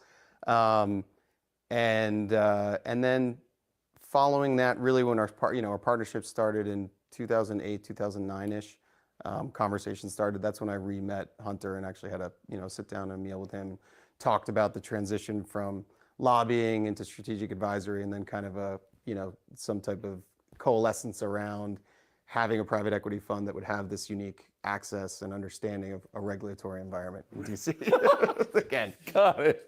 to be clear. How many times do you think you met Joe Biden during the course of your relationship with Hunter? How many times? I should have this off the top of my head since I've been asked so many times. Probably same thing, 20.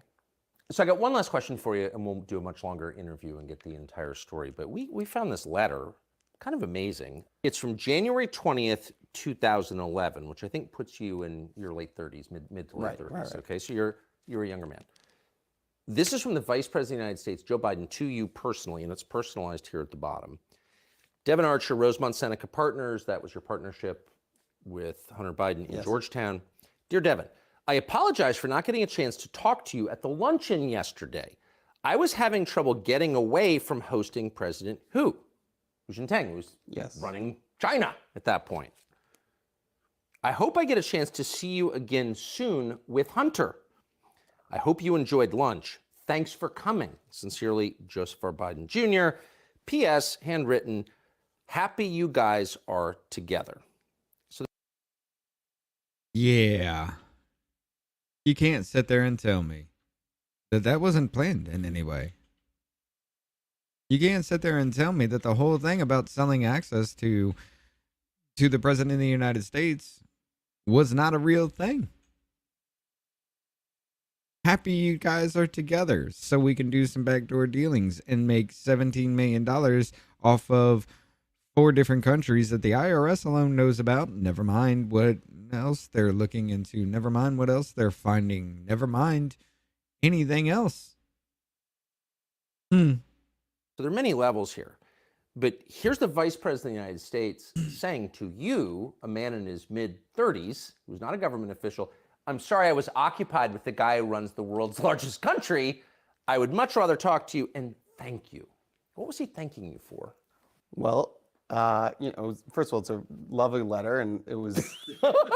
It's quite enthusiastic. It's a little weird, though, right? Yeah, well, it was kind of the beginning of our partnership, and he was thanking me and thanking Hunter, I think, at the end of the day, for bringing this idea of this government regulatory strategic advisory business into the private equity world. And I think he was excited about the prospects for Hunter, and he was just thanking me. I think it was a nice gesture.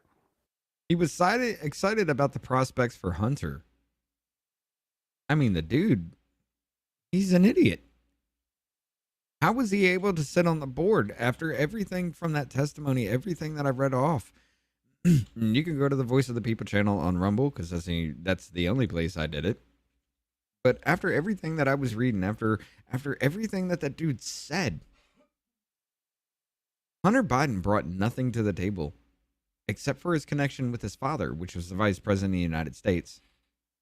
And everything that Hunter Biden touched usually fell apart until he got his dad on the phone, and then the business dealings went through. It was a nice, for sure. For sure. Very polite. It gets a 10 on the etiquette scale, but he's a Vice President of the United States, Right. and he's talking about foreign business deals with you and thanking you for Right. that. I think again, it goes back to my earlier point. I think I hit at the time. I think I hit the jackpot in finding the regulatory environment or company that can navigate right to the top. But obviously, as time was told, being a little bit too close to the sun ends up burning you. For sure. And it did you, and Absolutely. you suffered greatly for it. And this is not a criticism of you. I would think as a business guy. Never, I want you to keep in mind, before Devon Archer, a few days before Devon Archer was supposed to have his testimony, Joseph Biden had this man arrested and wasn't going to let him testify until everybody started screaming about it. He was not going to let the man testify. Just remember that. You use every advantage. These are not business guys. This is the vice president of the United States. He's Right. not allowed to be working on businesses with foreign governments while he's vice president. I don't think. Not that I know of. But here he is. Right. Amazing. We'll be back. Devon Archer, thank you. Thank you. All right. So I have yet to hear this entire interview, so you're going to hear it with me. If you haven't heard it, we're going to sit down and listen to the entire thing. I'm going to sit here and let it play out for a little bit because, of course, he's going to start. Well, no, it looks like they're just going to jump into it. So give me a minute before we get into this. I'm going to make some Gatorade real quick for me because my glass is almost done here. I'll be right back. Already raining.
All right, sorry about that.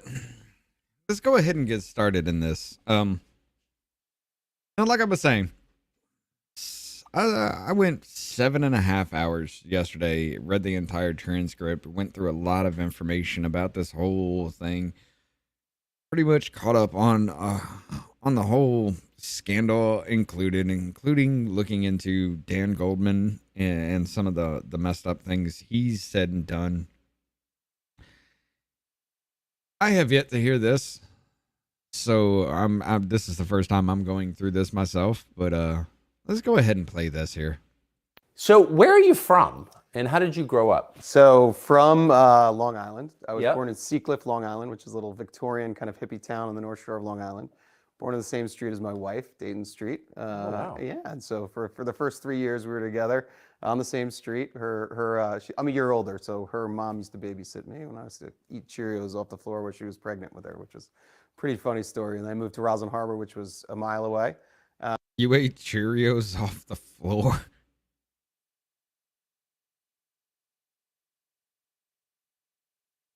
I mean, back then, it is whatever situation, but why were you eating Cheerios off the floor? And then we went to nursery school together. Ended up in the North Shore school districts. My mom was the art teacher at Glenwood Landing School, and went to North Shore High School. We were, prom dates senior year, and then dated for a bit in college, and then reunited after college some years later. But Long Island ended up. What set that Yeah, in like socioeconomic context? Is that like a really Oh, this is a little weird. Over on YouTube, my camera looks incredibly fuzzy. But here in StreamYard itself, it's perfect. And over on Rumble, it's perfect. I don't know. It is what it is with YouTube over there. I'm sorry, guys. rich part of Long Island or middle class? No, we or were what? middle class, very much middle class. My dad worked in the city. He was he worked for Levi and Christian Dior in sales, and my mom was an art teacher, as I said. So I actually went. She was my art teacher K through 6. So Wow. yeah, so that was So it was pretty a very normal very normal, American. very middle class. 3-sport athlete. Lacrosse, winter track, football. Very kind of, even though it's Long Island and close to the city, it's kind of very Americana. Yeah. Oh, it is. too. Surprisingly. So then you go to Yale for lacrosse. I did. Well, I went to Yale for the academics, but we like to keep that. Yes, but lacrosse was a big part of me being admitted. Absolutely. Reach out to Rob. Rob who? Who are you talking about?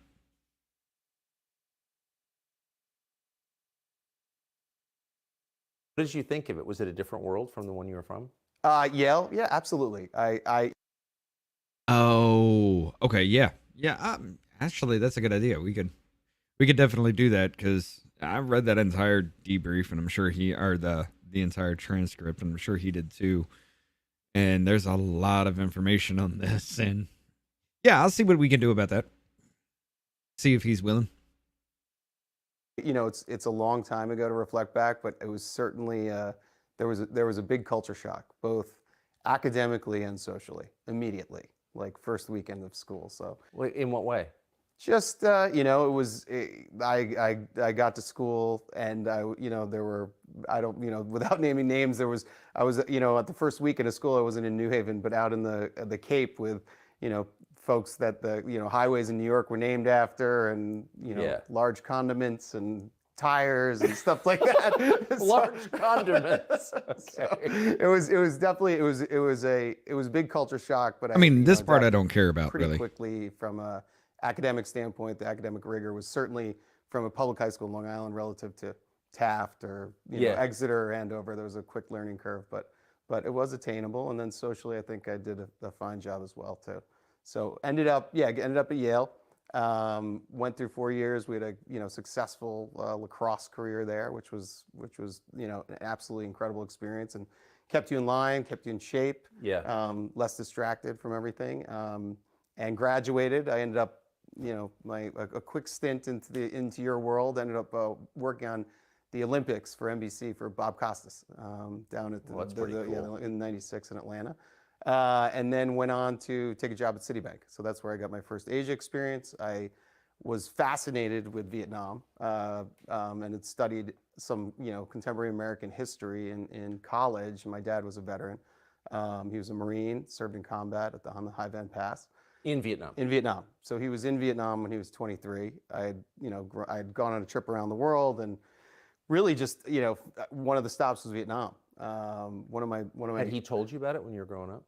He did. We were a little bit irreverent and would tease him about it and get dressed up as fatigues and tell him we're knee deep in rice patties and Trying to elicit a flashback or something? Trying to elicit PTSD maybe. Yeah, we were a little wild.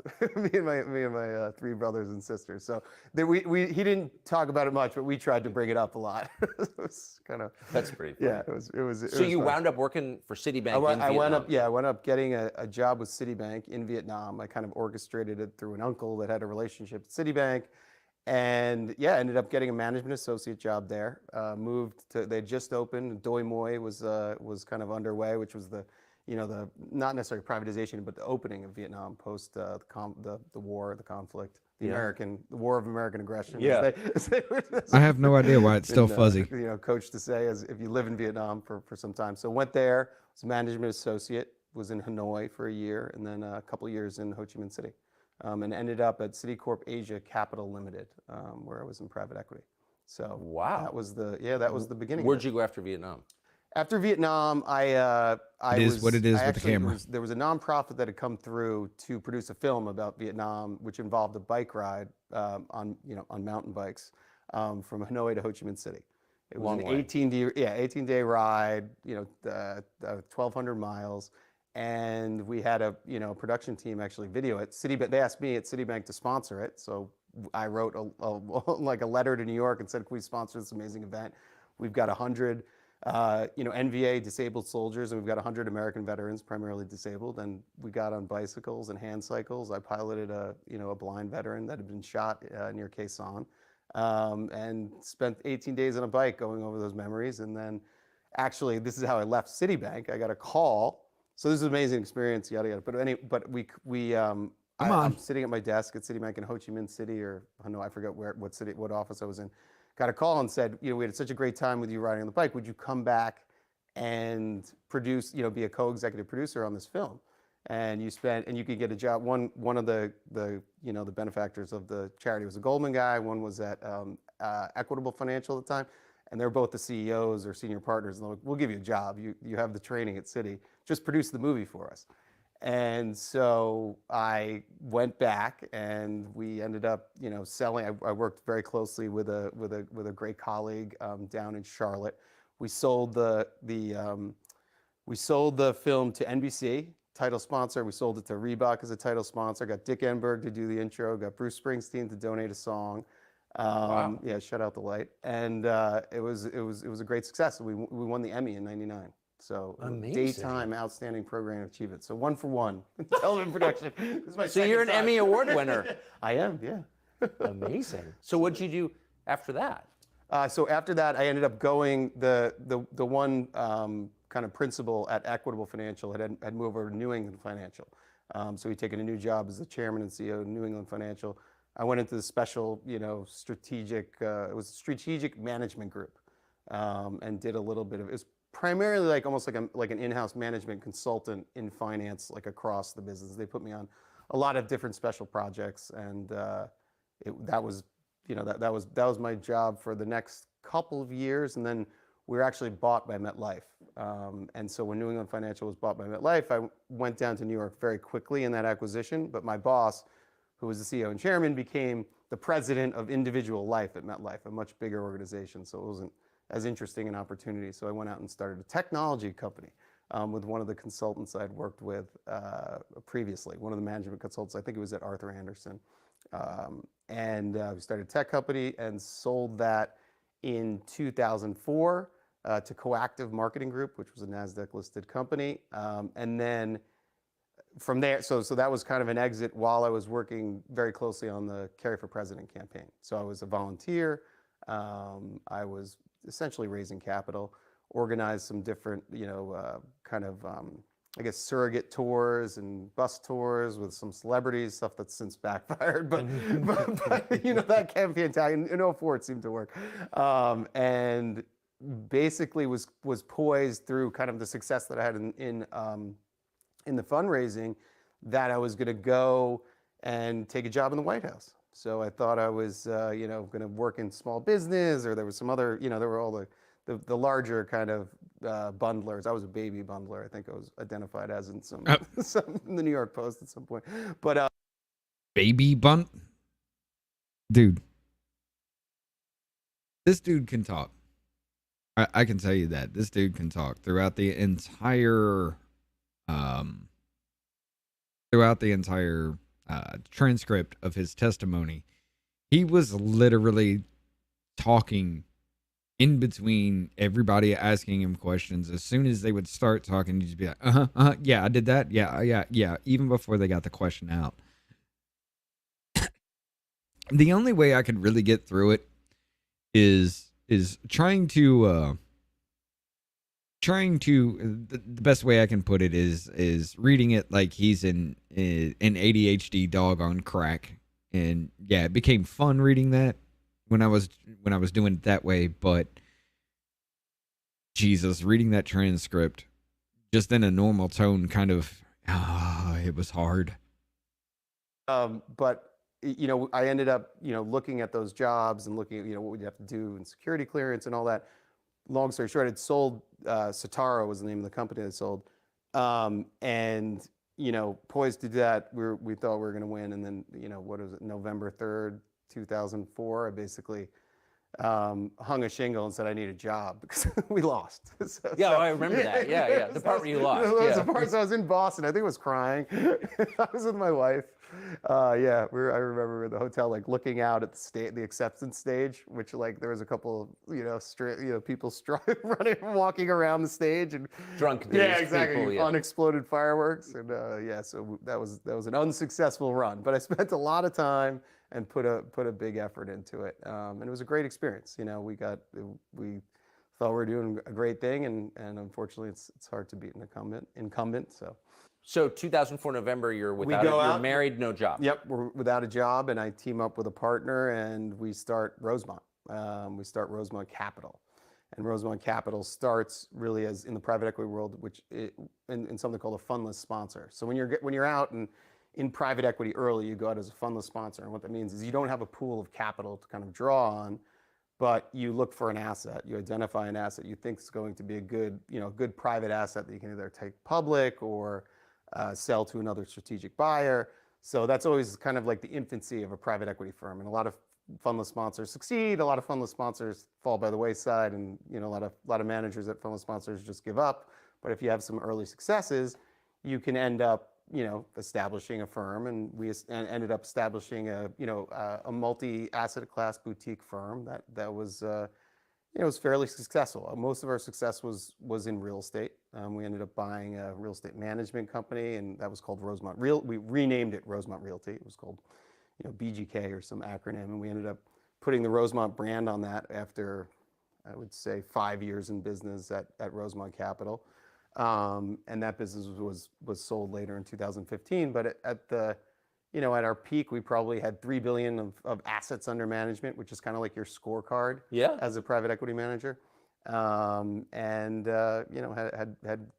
We'd done some great things. Was Hunter Biden an original partner at Rosemont? No. Hunter Biden, I met really, or I had met him before, but had like substantive conversations at a lunch I met in 08, 09. So you were already. It was 5 years, yeah. Established Absolutely. With the business by then. Yes, business was quite established. We had raised. We were in the Rosemont Seneca Partners came along, really at the time that we bought Rosemont Realty. So around 2010. I don't know the exact dates right now. It's a while ago. But Rosemont, we had an initial fundless sponsor deals, so 2 or 3. It didn't help the camera, but whatever. We did independently and worked those deals. Then we'd raised a fund, so we had a 2007 vintage fund, which is the year that you started. It's very clever. So we had a 2007 vintage co-investment fund, and then we actually raised out of the financial crisis. We raised the TALF debt fund. So reinvesting in asset-backed securities, and then we had some other sub funds in technology, but ultimately like kind of the big successful piece of Rosemont ended up being Rosemont Realty, which was this acquisition of BGK. So it sounds like you've got a perfectly self-sustaining business, $3 billion under management. Yeah, perfectly self-sustaining business. Where even he in the testimony said that somehow a large payment was made to a company that they had started, realized, oh, well, it shouldn't have been there. They made a mistake, pulled the funds out of that company, went to another bank, distributed up those funds to wherever they needed to go, and then closed that company. Yeah, like that's not suspicious at all, right? That's success, I think. Yeah, absolutely. No, it was. So how does Hunter Biden get involved, and why? So we had this we had this lunch, and a mutual friend, or it wasn't even, I don't know how it was, but an attorney of Hunter's, another attorney, Hunter's an attorney as well, had introduced us, and we had a lunch, and we always, you're always looking for kind of an edge or an advantage as being a boutique, and certainly 3 billion was good, but as an AUM number, a scorecard, but in real estate, it's kind of a levered number, so Totally. it's a little exactly exaggerated. right. If you're Blackstone 4 and you have 3 billion, you have 3 billion of dry powder. If you have a small private equity fund with 3 billion under management, a lot of it's real estate. It's actually not the actual number you have in dry powder. So nuanced, but It's very liquid. Yeah, exactly. It's very liquid, and you don't have the buying power. So you're always looking for an edge. You're always looking to expand. And we have. And that was their role, to expand Burisma into other countries. A failing energy company, corrupt as shit, that Victor Shokin was looking into the corruption. Hunter Biden was the board of that company at that time. Started putting more and more connections together. Started looking into Hunter Biden and his connection with his father. And then the infamous clip of, I'm leaving in 6 hours. You're not getting the $1 billion unless you fire the prosecutor. Then that happened. And that was somehow U.S. policy to fire a prosecutor who was looking into the corruption of Burisma, because somehow the dude that was going after Burisma hard was under control of Burisma. I mean, that was the narrative that was spun to Devon Archer himself. He even said so. So yeah, it's a fucking lie. Had obviously, we were demystified to Washington just through relationships. And Hunter was in a stage where he was transitioning from lobbying to strategic advisory. What's the difference? Well, as I understand it, when you could probably answer it better than me, given your background. There's a distinction, but no difference that I can see. Right, exactly. So one you register for, the other you don't. Right. And I think that there are some legal, limits around registering when your father's the vice president. So I think that was what they ran into. Yeah, he never registered as a foreign agent. Again, I'm not an expert on it. I know that was. I think in Washington you can't lobby, but you can strategically advise. Right. Exactly. There you go. Strategically advise. Right. It's a good. So what was the business that you imagined him helping you with? The core business, what we really hoped for was raise introductions to capital, to raise more capital, right? Yeah. And deal flow. So the things that make a private equity fund successful, whether it's in real estate or asset-backed securities, or just going out and looking for operating assets, it's finding unique deals, and then finding the capital to actually invest in those deals and make them worth more money. Right? Exactly. But you got to have the dough. Right. You got to have the dough. So I think the in the back of our minds, the initial strategy was, okay, we can expand our network exponentially. Hunter and his strategic team know tons of folks, and it's a whole new world of high net worth individuals, family offices, institutional pension funds, which was a huge one that we thought that we could crack that never materialized. And yes, and so that was the genesis. But on paper, what we looked at was like, okay, why are you kind of teaming up this? And there was no investment in it. It was Rosemont Seneca Partners was kind of a dovetail concept. It's not like we didn't fund it, nor did they fund it. We just said they had their strategic advisory business, we had our private equity business. Let's combine forces, expand our network, and maybe get some help. Or maybe when we talk to a strategic asset that's selling, we had a company that sold body armor, for instance. Maybe we could get a military contract because someone in DC knew the Pentagon people. I mean, it's just simple. Yeah, you heard that correctly. We had a company that made body armor.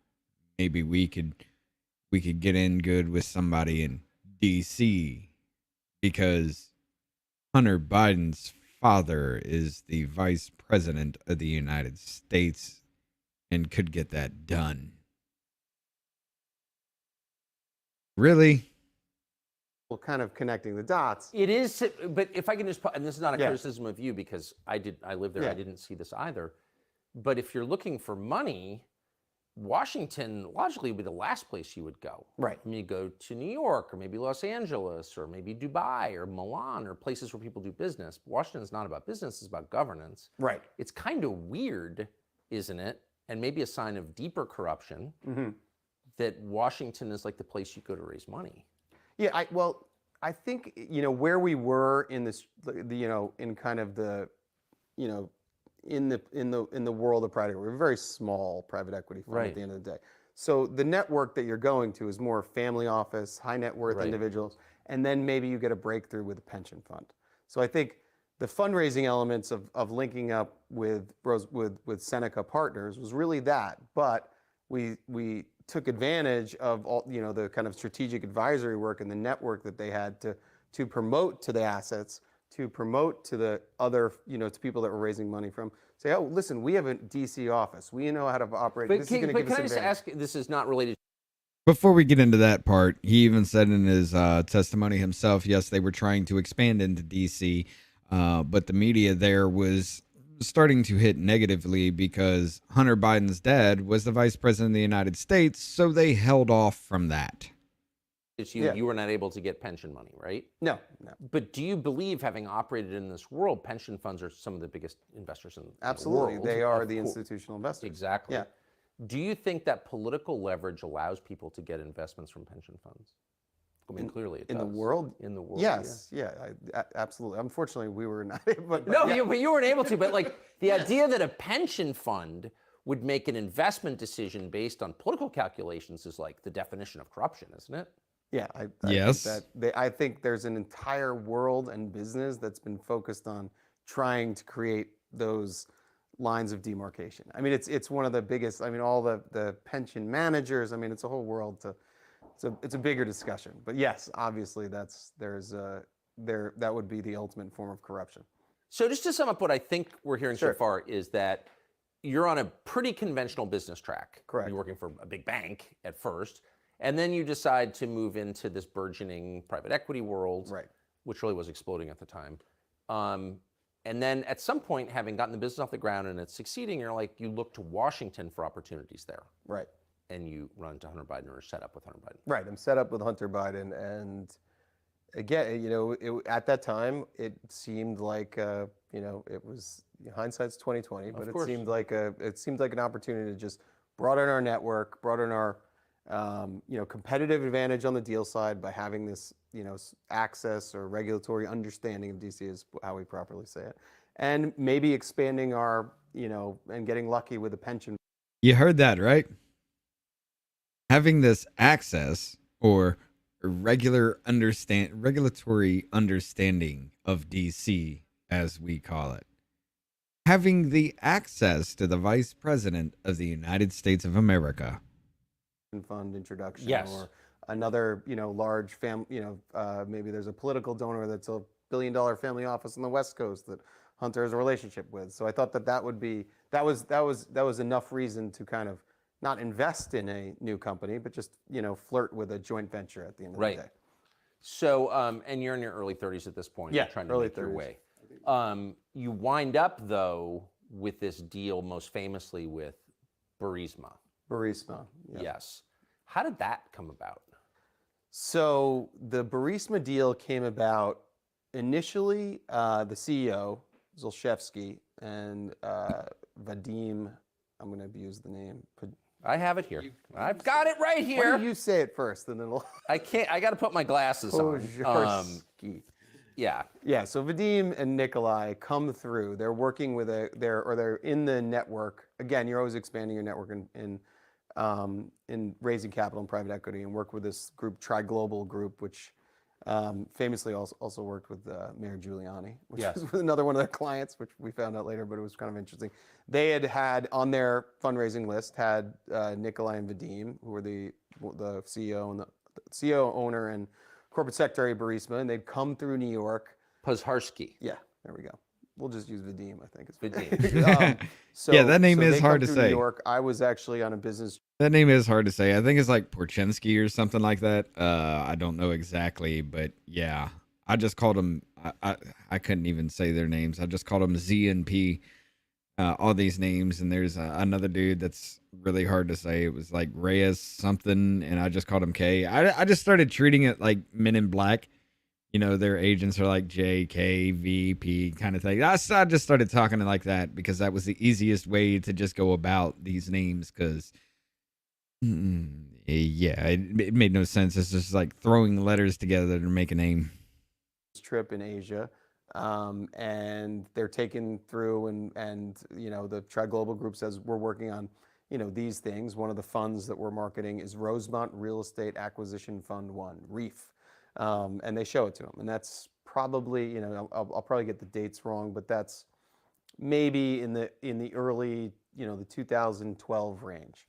Okay, so that's the first context. We've got a placement agent working on Rosemont Real. They're on commission business with Rosemont Real Estate Acquisition Fund. They meet Vadim and Burisma. I don't know if they had known each other before, but there's this, you know, a mini Gark, as we call it, and a mini Gark and Vadim, who's the corporate secretary. They come through. They pitch. You know, they give him the deck. I don't know if they spent any time on it. The deck being the marketing presentation for REEF. And you know, nothing happens. They don't come in as an investor, but Tri Global was successful in identifying some investors for us, not Burisma. Cut to 2014, and I'm in the midst of a trip to Europe, and we're doing a strategic deal with a large bank there. And I get there, you know, late February, early March, and it happens to be the day that Putin invaded Crimea, a peaceful invasion of Crimea, as they say. And so our deal falls through because there's all these, you know, basically it's like this huge paradigm shift, obviously, after Maidan. Yes. And, you know, everything changed in Europe, and it became this, you know, there's this new inflection point of Ukraine, and that really started there on those days. So needless to say, our strategic deal with the bank falls through for Rosemont Real Estate Acquisition Fund. So we're quickly pivoting because at the same time we're raising for Rosemont Real Estate Acquisition Fund 2. So I happened to be at a meeting, and Tri Global says, well, are you still trying to raise capital? So would you like to meet with Nikolai Zolshevsky to pitch your wares? I bring the deck to him. We go through the presentation, and he says, you know, interestingly enough, he knows, you know, obviously he's calculating. He had made some moves earlier, which I'll tell you about, you know, thinking about Ukraine and the former position that he had. So we pitched him the deck. He kind of looks through it, and, you know, I remembered he had some like crazy watch with like a, you know, it was like a Ulysses Nardone with like an oil thing that was ticking. Like the second hand was like one of those oil wells, like cranking like this. Little I know it's a natural gas rig, but so it was hard to decipher. But anyway, it was quite an impression. He again, you know, for the second time, kind of ignored the real estate pitch, and mentioned in the meeting, he didn't agree. He was very polite, but he was obviously not interested in that. You know, mentioned, he said, you know, President Kwasniewski of Poland has joined my board a couple months ago. And do you mind if he gives you a call? That was kind of like our departure. And I said, yeah, wonderful. You know, please follow up and, you know, write a $100 million check into Rosemont Real Estate Acquisition Fund 2. So that. Huh. So the president of Poland is supposed to give you a call and give you a $100 million check? Huh? Now, mind you, during this whole Ukraine thing, in his testimony, he says that Hunter Biden calls it a ragtag temporary government in Ukraine. And then he wants to, when Joe Biden comes to visit, not too long after that, he wants to take credit for Joe Biden's visit that was actually set up beforehand, way beforehand, because he was supposed to announce that $1 billion aid that he used as leverage to get Victor Shokin fired for. We never had another discussion about that. And the next day, maybe 48 hours later, Kwasniewski and Vadim, who's the corporate secretary, who was not at the first meeting, but he was in New York, a couple years back. Kwasniewski calls me, says, "You want to come to Warsaw? I want to, tell you about Burisma." And I kind of had a hint, but I didn't have a pure picture. It was the president of Poland. It was the president of Poland, yeah. So it was, So you happen to be over there trying to raise money for a real estate Yes, fund. exactly. I was there for a big strategic closing that got completely Blown up by world events. Exactly, by world events. So you're over there to raise money for your real estate fund. Correct. From the guy from Burisma, because he's just a rich guy looking to diversify. They make a ton of money Right. selling natural gas, and they want to invest it. Right. He's not interested in your pitch, and he says, "By the way, since you're here, I'd like you to talk to the president of Poland," Yes. who then calls you. Yes. It was coordinated by Vadim, but yes, eventually we somehow got connected on WhatsApp, and yes, calls me, invites me to Poland. I was on a plane. I was on a lot flight from, or whatever the airline. Yeah, that don't sound shady at all, does it? I mean, there's that was perfect. That was all on the up and up with that, right? Is that the story we're gonna go with? What the airline's called, I think it's loud, from JFK within a couple days. And I flew directly to Warsaw for 36 hours, sat down with Kwasniewski, and he said, "Listen, we've got a great opportunity, energy independence for Ukraine. This company, Burisma, I joined the board. There's we've looked at your profile. I know, you've got Rosemont. You can raise, and the idea was to raise outside capital for Burisma. So they were like, come join the board. It's a very high paying opportunity.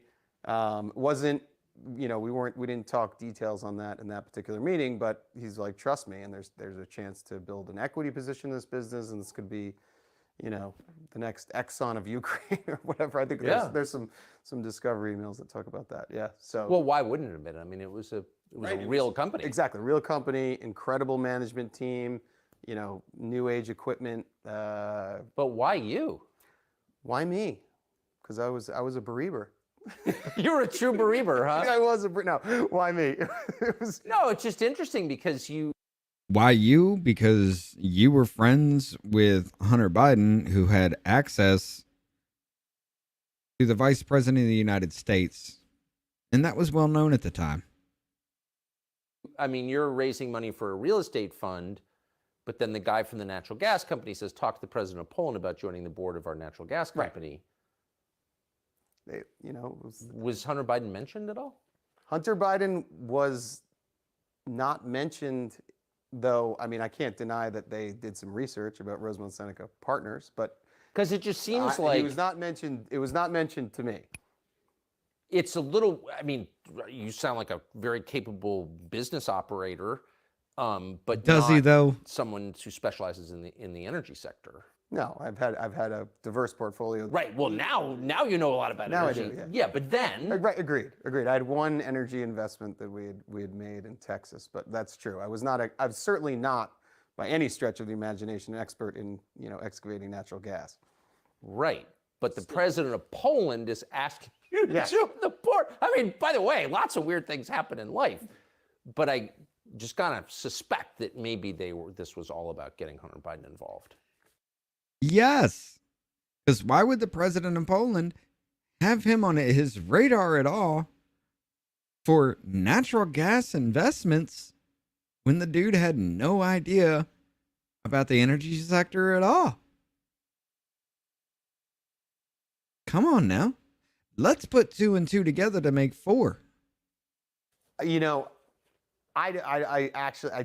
think that they saw an opportunity to raise capital. I think that they thought that I was close enough to political powers that I don't think that was their initial intention, to be completely honest. I don't think they were like, I was a mark that they identified and then found Hunter. I think it was a little bit more natural than that.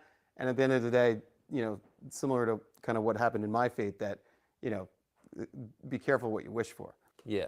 So how did he get involved? How So did he he, get so on it the was board? so it was as you go go on with the progression of the story. So he's obviously a partner, and we're always looking to incent each other and include each other in opportunity in each of our opportunities.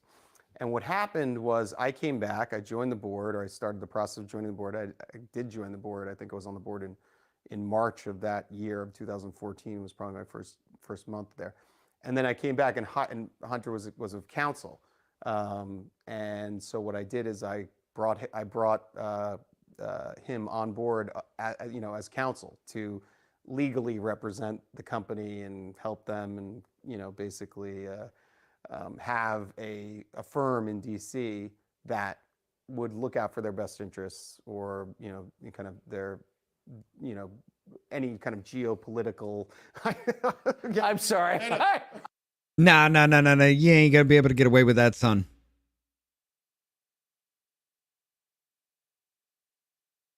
No, absolutely not. They bring on the son of the Vice President of the United States to be legal counsel to look after their best interest in DC. Huh. I'm calling bullshit on just this one thing, okay? So this is a city filled with law firms. Yes. Where every... Yeah, but Hunter was my partner. I know. Just saying, like, this is a city where the number one job for a college-educated Caucasian man is lawyer at a firm. Right, exactly. Right. And a lot of those firms deal with Yes. foreign transactions Yes. and business and whatever. Hunter Biden doesn't have actually like a meaningful history as a practicing attorney. I mean, He does not. Kind of lobbying work. So, I mean, that's an influence play, right? There. Yeah, I think the firm that he's with counsel was prominent and had had a large business in lobbying. So I think, Right. It made sense, and it was also incenting a business partner of ours, and it was a business partner of mine. I think it was, Yeah. it made all the logic in the world, and I think if it stayed like that, it would have been, a little History would have been very different. History would have been. So how did he wind up on the board of Burisma? So what happened was we quickly developed. There was a team from Burisma that came into DC, did some meetings.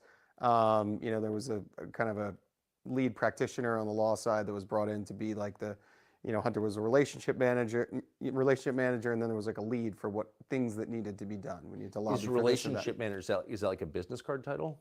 It's generally like of counsel at these law firms. It's to make introductions. Yeah, of course. I just love I that want one of phrase. those. I should have gone to law school. I aspire to be that. No, it's a So good great. gig if you can get it. Yeah. Anyway, so no, this is a natural progression. So we hire, and then, a month or two goes by. We're at an economic conference in Italy, Lake Como, which was nice. Beautiful Or hotel. if I can say, as your friend Vadim calls it in a letter I want to ask you about in a minute that we got, is May of 2014. Following our talks during the visit to the Como Lake. Yes, the Como Lake. Exactly. Lake Como. Absolutely. It was gorgeous weather, and it was May of 2014. And so, that trip in DC Vadim had been on that trip. I forget if there's other executives there, meeting at the law firm in the conference center or large conference room, and got a lot done, and it seemed to be off to a good start. They visited us, Vadim and Nikolai visited us at the Villa d'Este at this economic conference. And Hunter, was of, the relationship manager at the time of counsel, and they, kind of struck up a conversation, and Kwasniewski was not there, but on WhatsApp and kind of in the conversation. And I think, similar to what, as opposed to like me being a mark in an orchestrated effort to get Hunter. First of all, let me ask you a question. Why are they using an encrypted kind of chat like WhatsApp to have these business dealings in the first place? Why was that ever used so where it would be incredibly hard to get this information? It would be incredibly hard to get the records of any of this. Why would that ever be used for business dealings for something that's all on the up and up in the first place? That's supposed to be above board and all legal. Why would that be used? On board, I think they all of a sudden saw, the relationship that I brought by doing this, and thought, wait, we can go a step further. We got the president of Poland, we've got this, a couple of finance guys on the board. We've got a couple of Ukrainians and Cypriots for regulatory reasons in those, in those domiciles. And we can get the son of the vice president on the board. And, they saw that opportunity and they made the offer. And I think At the meeting in Lake Como. at the meeting in Leas. So that's fact. I was not at that meeting, but it was a meeting that was done in a sidebar and the idea came back, and I think a month later it was. So what's so interesting? So here's this letter that I referred to at the Como Lake. And it's May 12th, 2014, 8:29 a.m. And this is from Vadim Pozharsky to you and Hunter. And he goes on, and it's kind of complicated about what he's talking about, corruption in Ukraine. But he gets here. He says, "We urgently need your advice on how you could use your influence to convey a message, signal, etc., to stop what we consider to be politically motivated actions, etc." And that's from Vadim. So Right. they figured it out right away. Absolutely, yes. The term signal in every other kind of market or theater or whatever you want to describe, it's like a pretty, it's a well-used term. So signal, like the U.S. doesn't use it, but it's a very common term to send signals between government and business, because government can always shut you down. It's almost like Right. the shakedown kind of. I've tried to equate it to something, but you always want to be sending positive signals from that regulatory body, i.e. the government, to the business that you're not going to be shut down. Right. And so I think they're using in common term to them and sending back here to us and say, like, oh, I hope we're protected, kind of thing. That's the term signal. Well, you just Well, flat flat out out says yeah, it. exactly. We urgently need your advice on how you can use your influence. Right. Right. Yeah, that's kind of So, yeah. and that's all kind of, again, just for context, it's pretty conventional. Yeah. I mean, I think that's what lobbying firms are for. Yes. But We need your advice how we can use DC to shut this shit down. Basically what he was saying. then comes the question of General Shokan, the prosecutor. Right. Tell us, that seems to me, that's when it gets heavy. Right.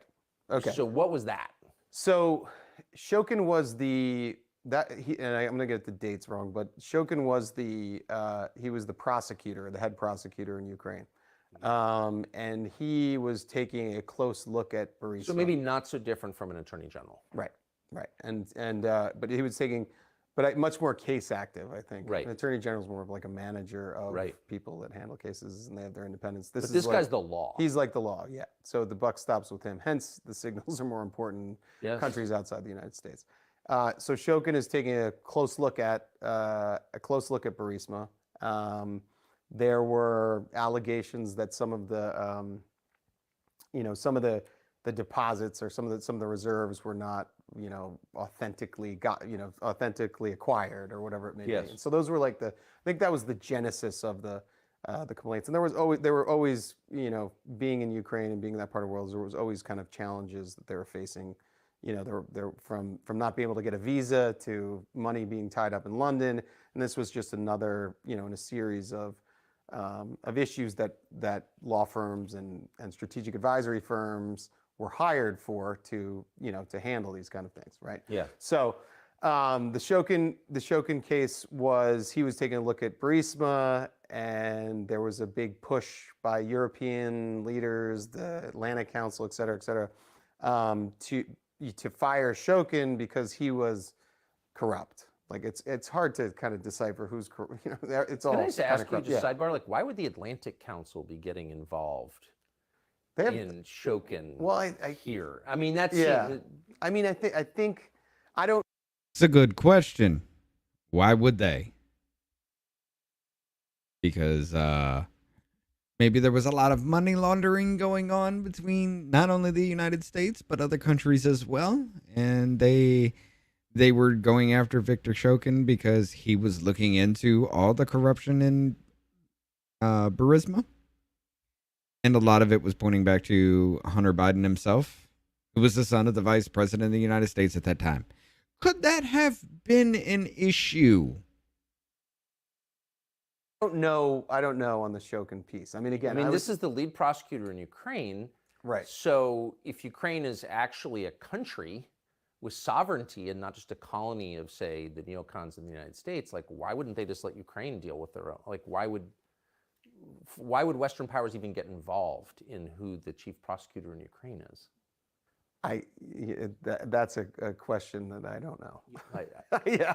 I got an answer for you. $200 billion have gone to Ukraine since this war began. Over $200 billion now.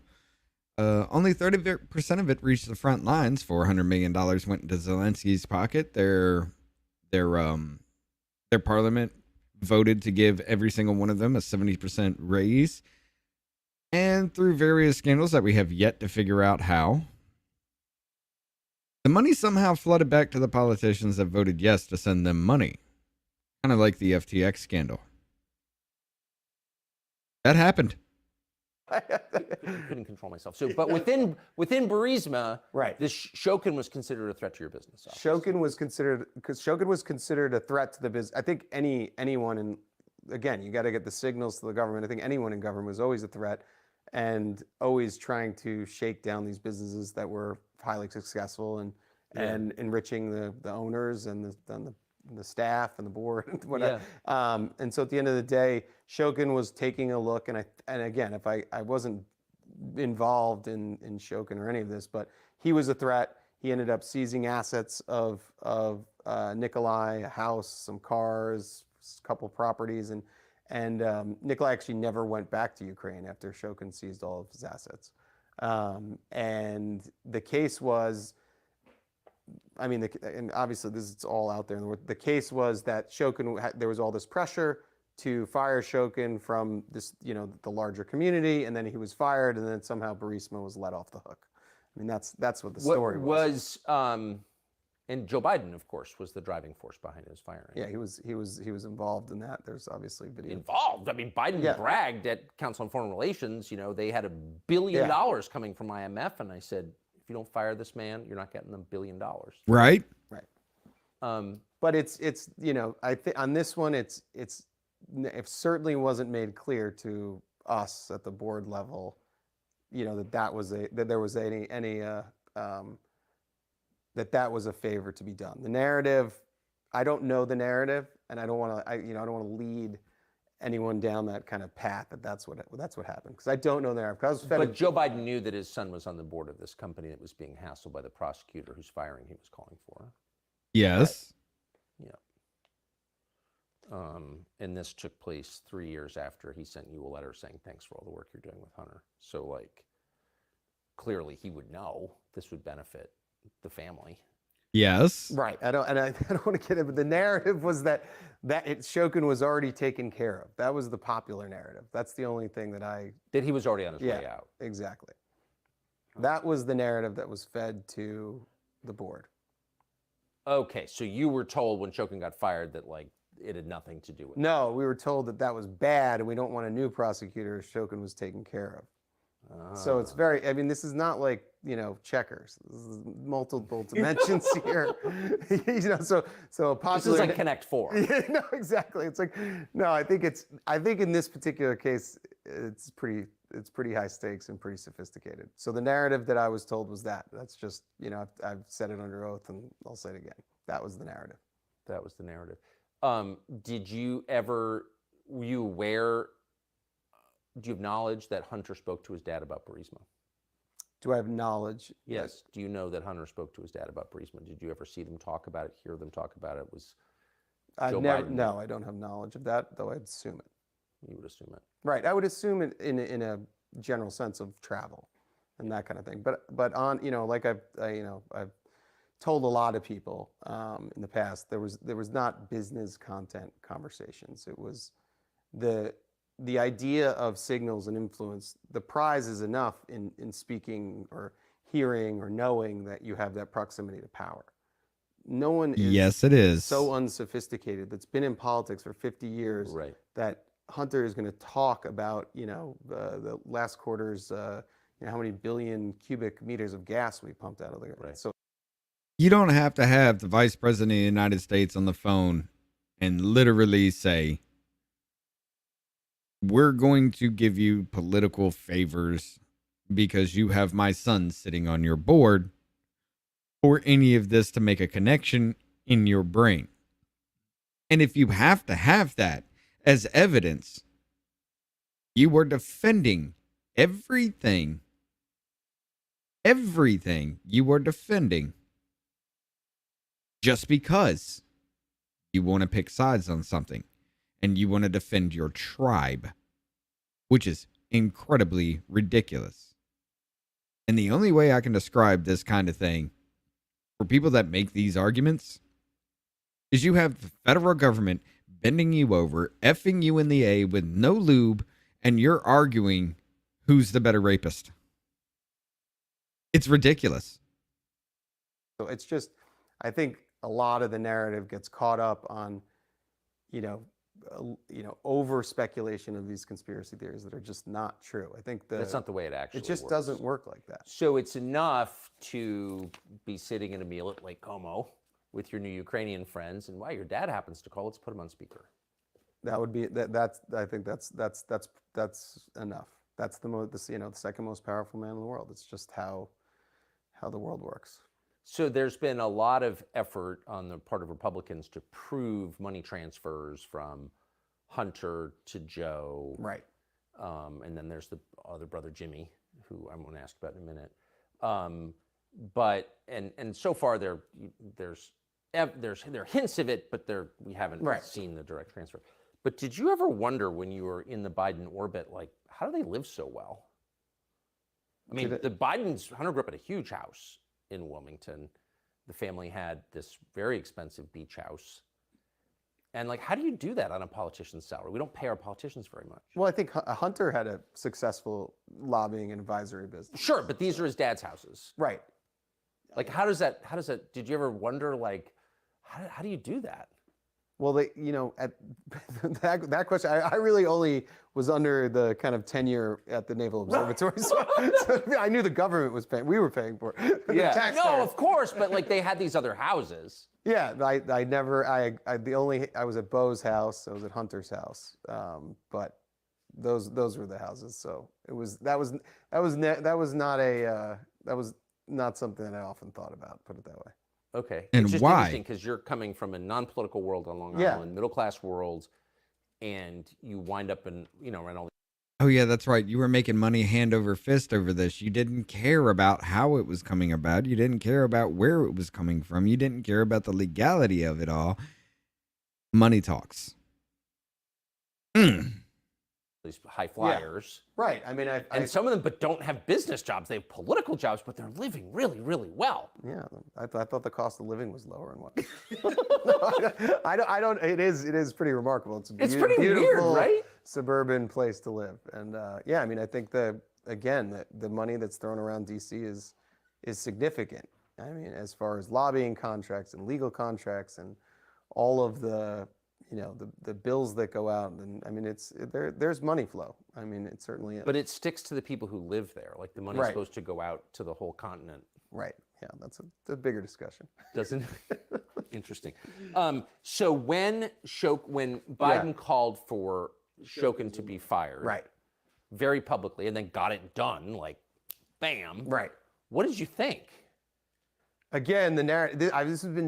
They've tried to beat this into my head a million times because it does work on paper as far as the logical steps. But we were told that Shokin had already been taken care, that he was under control, and that this is going to be a whole big problem for Burisma now. It's a huge problem because I mean, I don't know. The guy was going to shut our business. It's a huge problem that the dude that's looking into corruption, starting to blow the whistle at it all, gets fired from the vice president of the United States of America, and they bring in another prosecutor who finds nothing. It's a huge problem for the country because Shokin's under control, and a new prosecutor would hurt our company. Huh? This town just got fired. Oh no!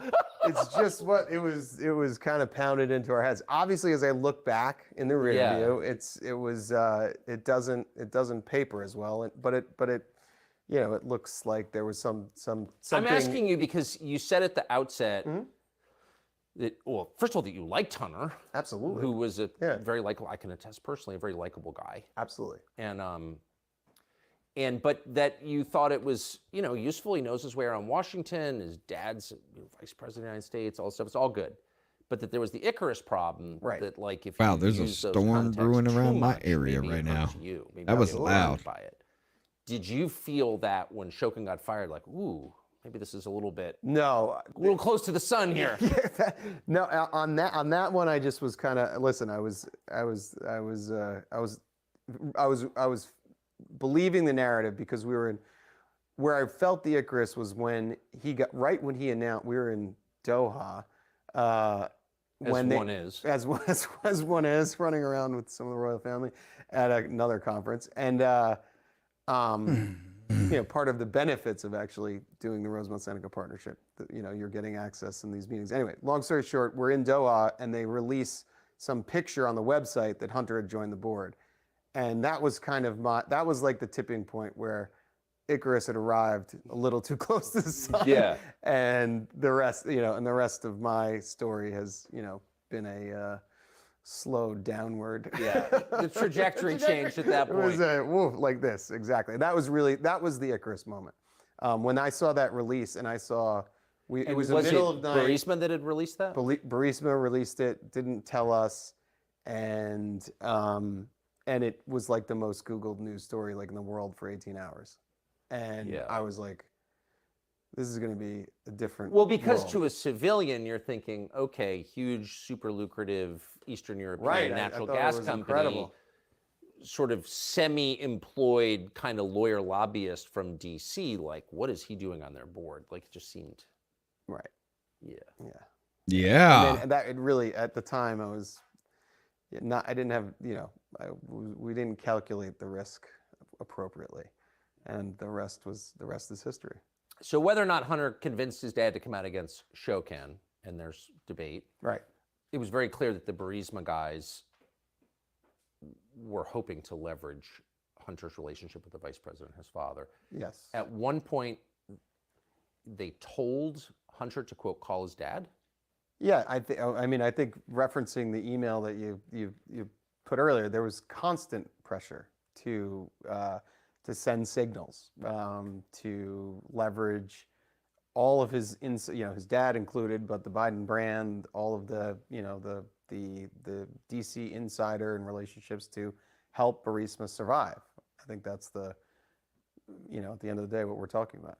I mean, that was the that's idea. what he brought. It was that ability to help on the geopolitical stage, keep them out of trouble, keep them out of investigations, unfreeze assets, unsuccessfully, unfreeze visas, and the first challenge, which was there was a 23 million pound account that was released to Burisma because of alleged non-cooperation by the prosecutor. I don't know if Shokin or the guy before that, but that was successful, and I think Did Hunter help with that?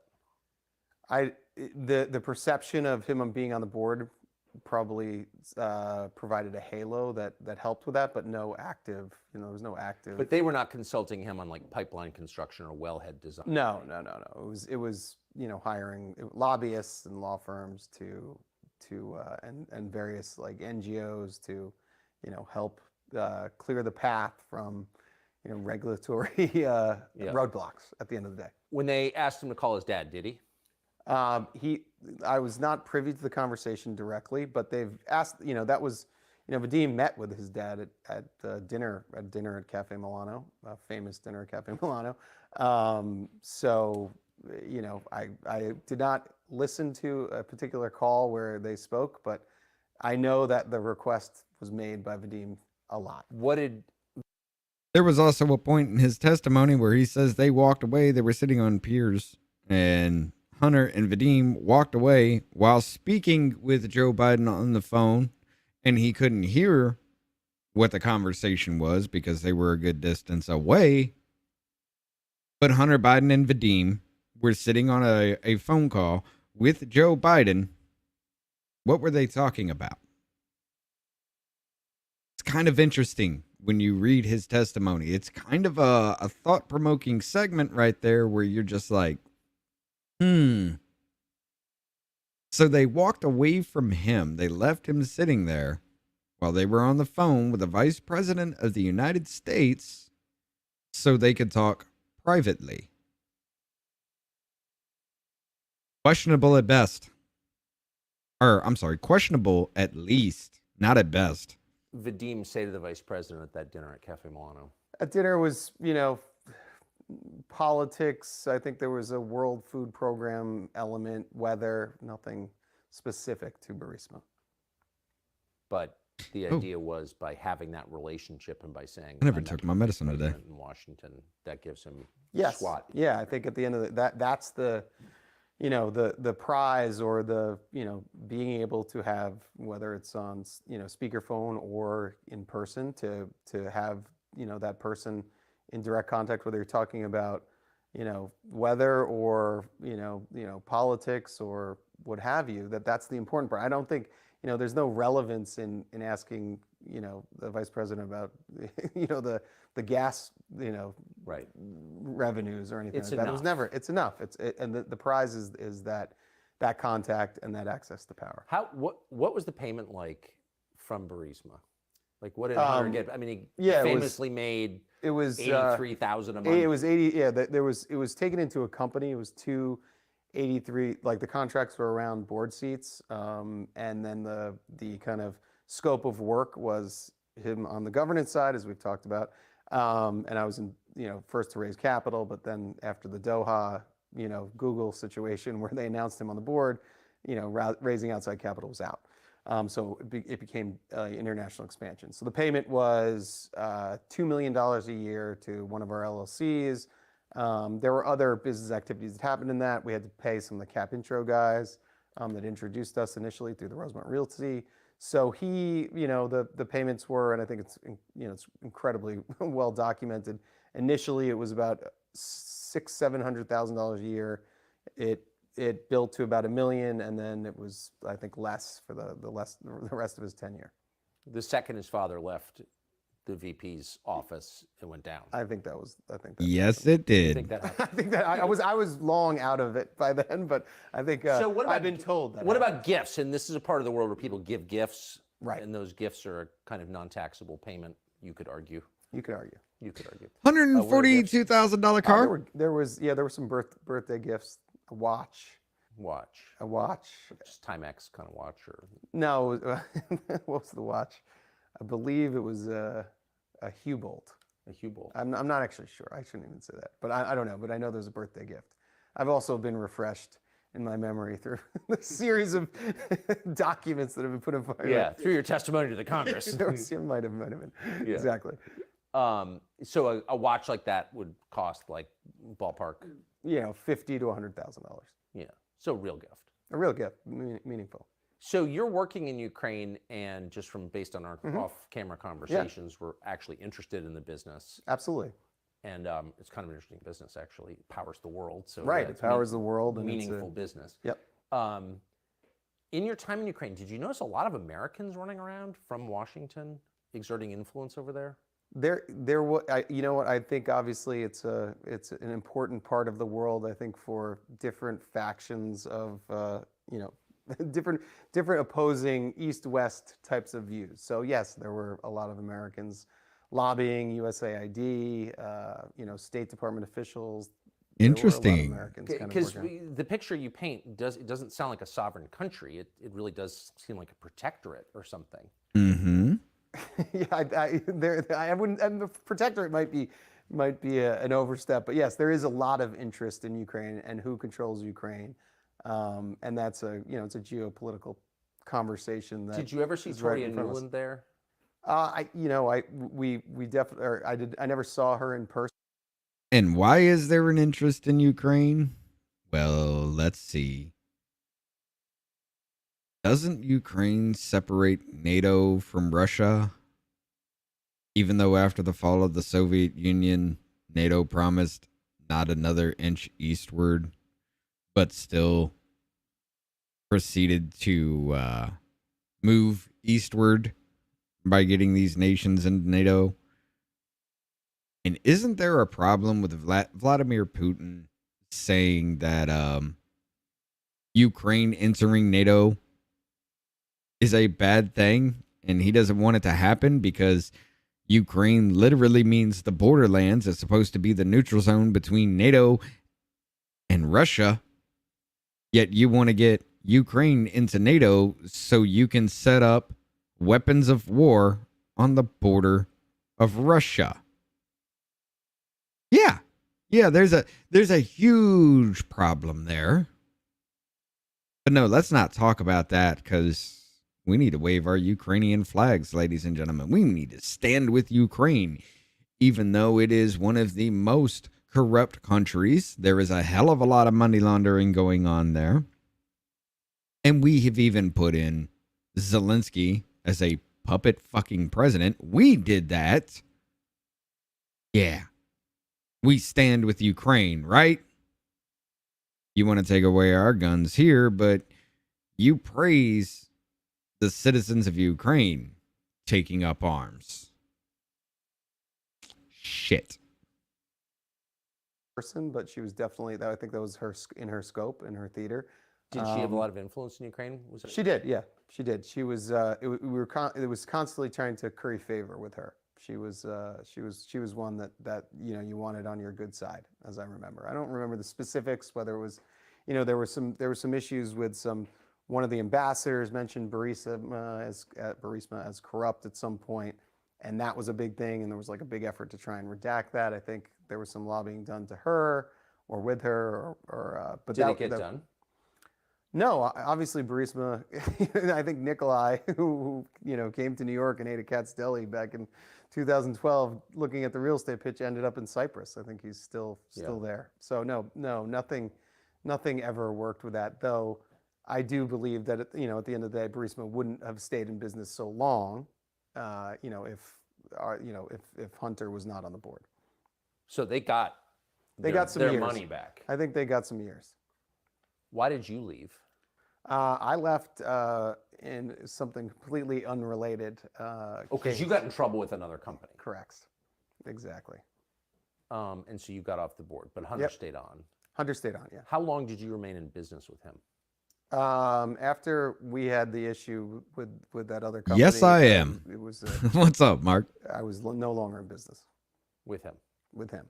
I was friendly. We were retained a friendship for a couple of years, and then there was. It's complicated and can't talk about it because it's an ongoing case. But there was a reversal of a conviction, and then there was subsequently that the reversal of conviction was re-reversed, and after the re-reversal, we kind of never spoke again. For legal reasons, or was there enmity between It was you? just no, absolutely no. There's again, looking back at the body of work, it was a very big strategic mistake for me to be involved with him, and some of it was my fault because, quite frankly, I was pitching Burisma. Yeah, I guess it would be a very big strategic mistake, seeing as how the president of the United States actually tried to have you fired, or not fired, but arrested and imprisoned, so none of this would come out about his son. I guess it was a very big mistake for you, wasn't it, Archer? Fuck. Rosemont Realty, and that ended up, that the genesis that was me, but obviously the trajectory. By the way, he was arrested for all of this that he's talking about now. And he's being prosecuted for all of that he's talking about now. Yet Hunter Biden's immunity plea deal was shut down by the judge herself because it gave him immunity for any crime he would ever commit for his entire life. Not just this.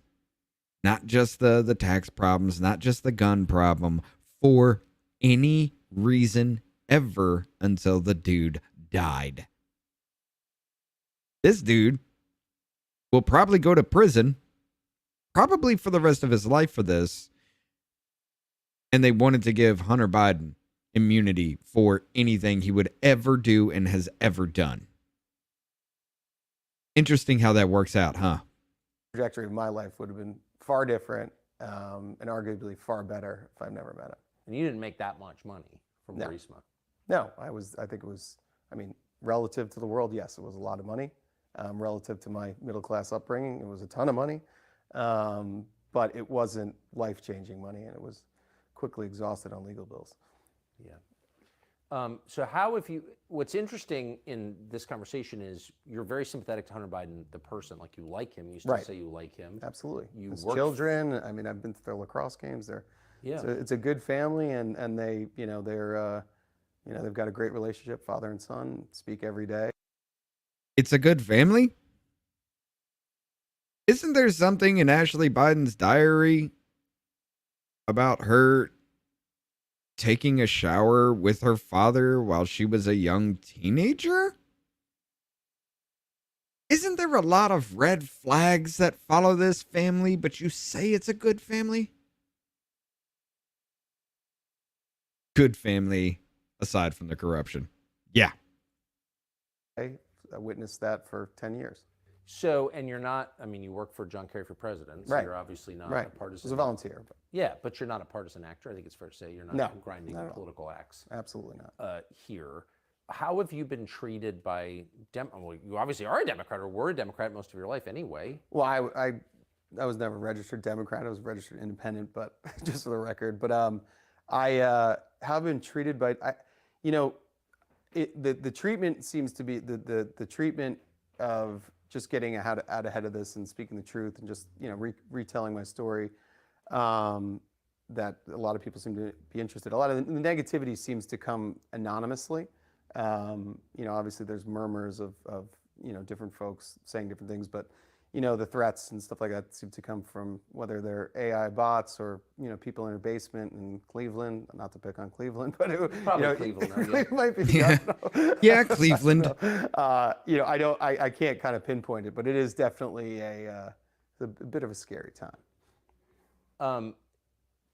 The reaction to what you've said in public, to what you said to the committee on the Hill, and doubtless to what you've been telling us in this interview, is that there's no corruption here at all.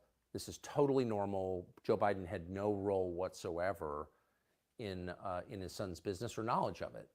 But Right. That seems false. Yeah, I think that's categorically false. I think that what You're damn right it is.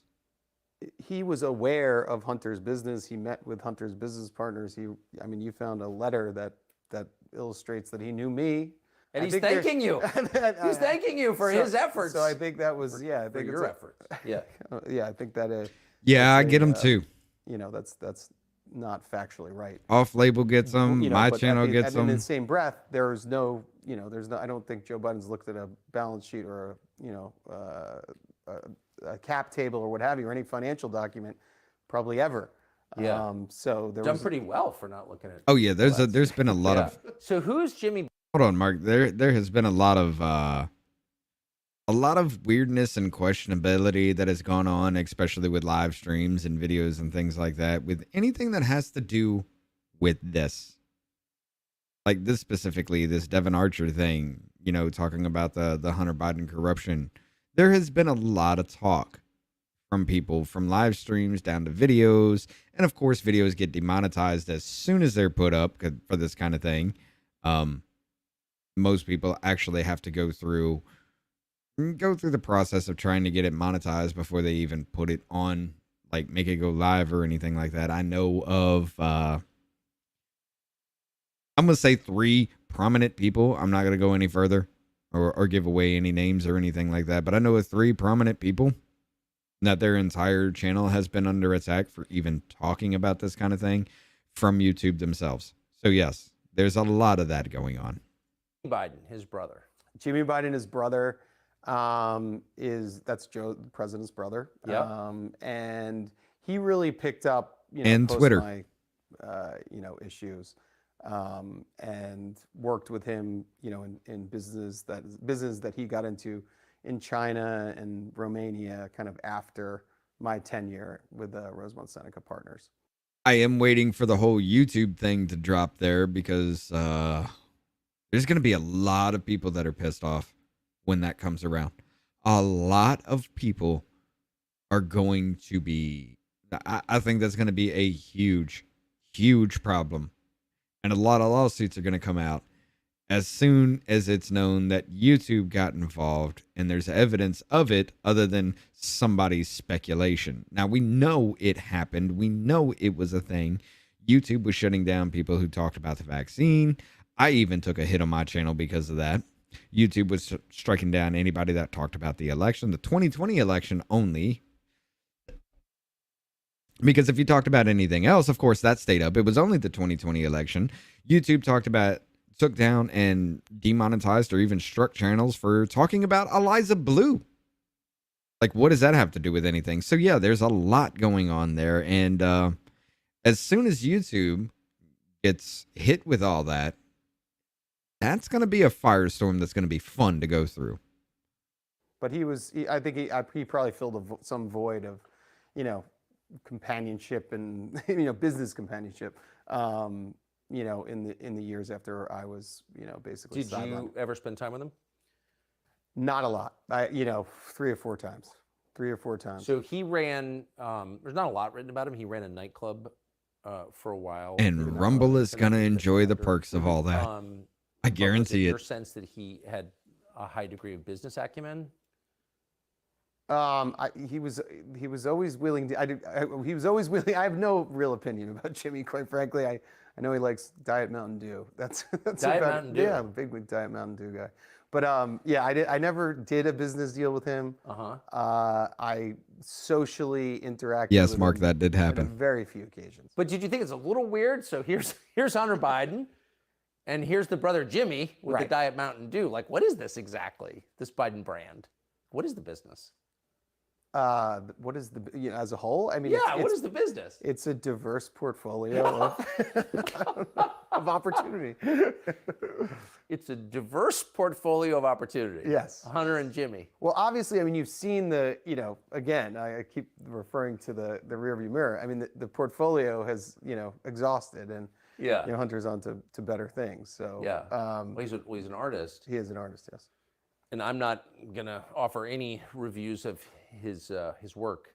I will. It's shit. In the many years that in the 10 years you spent with. It's shit. He made one that looked like a fucking COVID virus kind of thing, and somehow that sold for millions of dollars. The fuck? Now that's money laundering at its best. Did he evidence any interest in painting? No, not particularly. But he was very, he was a very well read student of history. So he was far more interested in, I wouldn't say artistic ventures, but certainly not painting. That was a surprise. It was a surprise. Yeah, it was a surprise. What is that? I mean, I think that that's after ridiculous. Looking at the portfolio of our experiences, yes. I might do the same thing. You might do the because I mean, it's just. I mean, that's a long haul. For sure. Covered with tragedy and yes. Addiction, and then going through all that, I think you just have to have a reset. That makes sense to me. Getting $500,000 for your paintings like 6 months after you start painting seems a little weird. No? I mean, I'm not I mean, I do have smart artists in my family. I wish my grandfather got that, but yeah, no, that's. Do you think for him. Your life has also taken, ups and downs and twists and turns you didn't expect.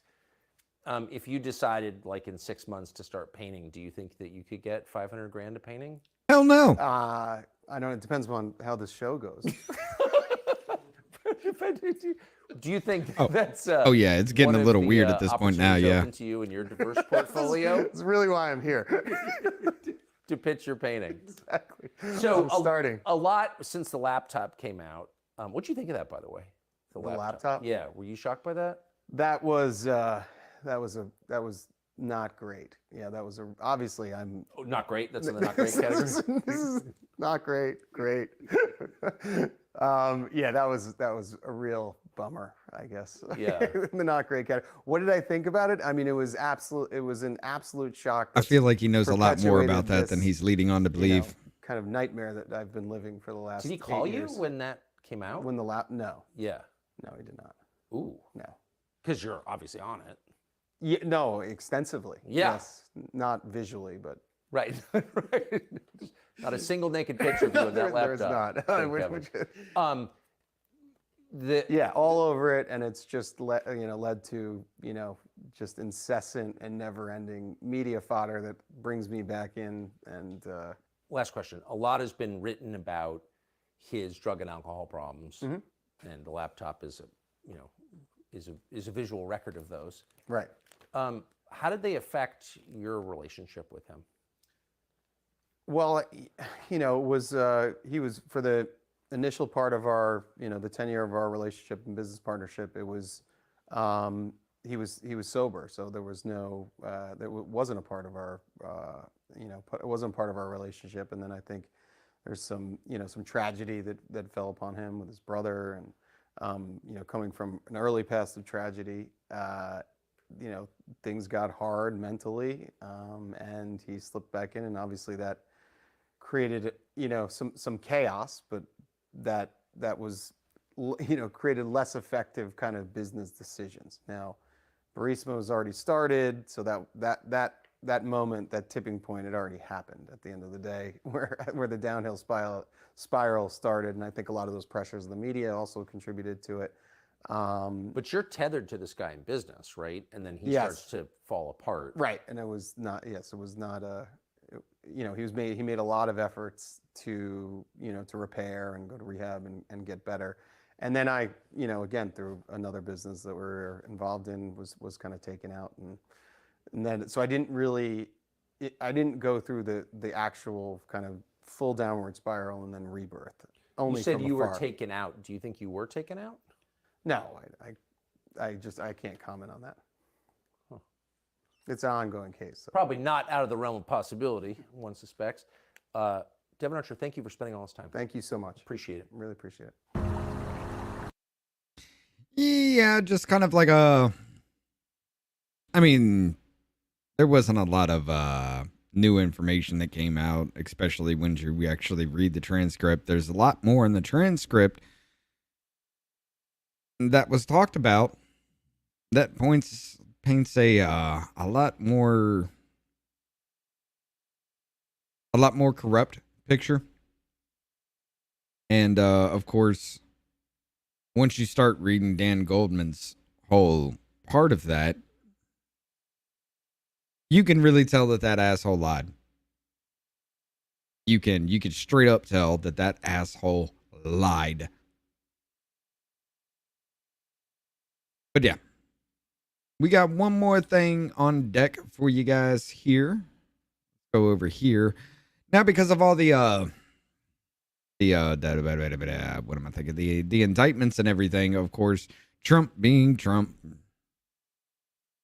There has been another little slap in the face here.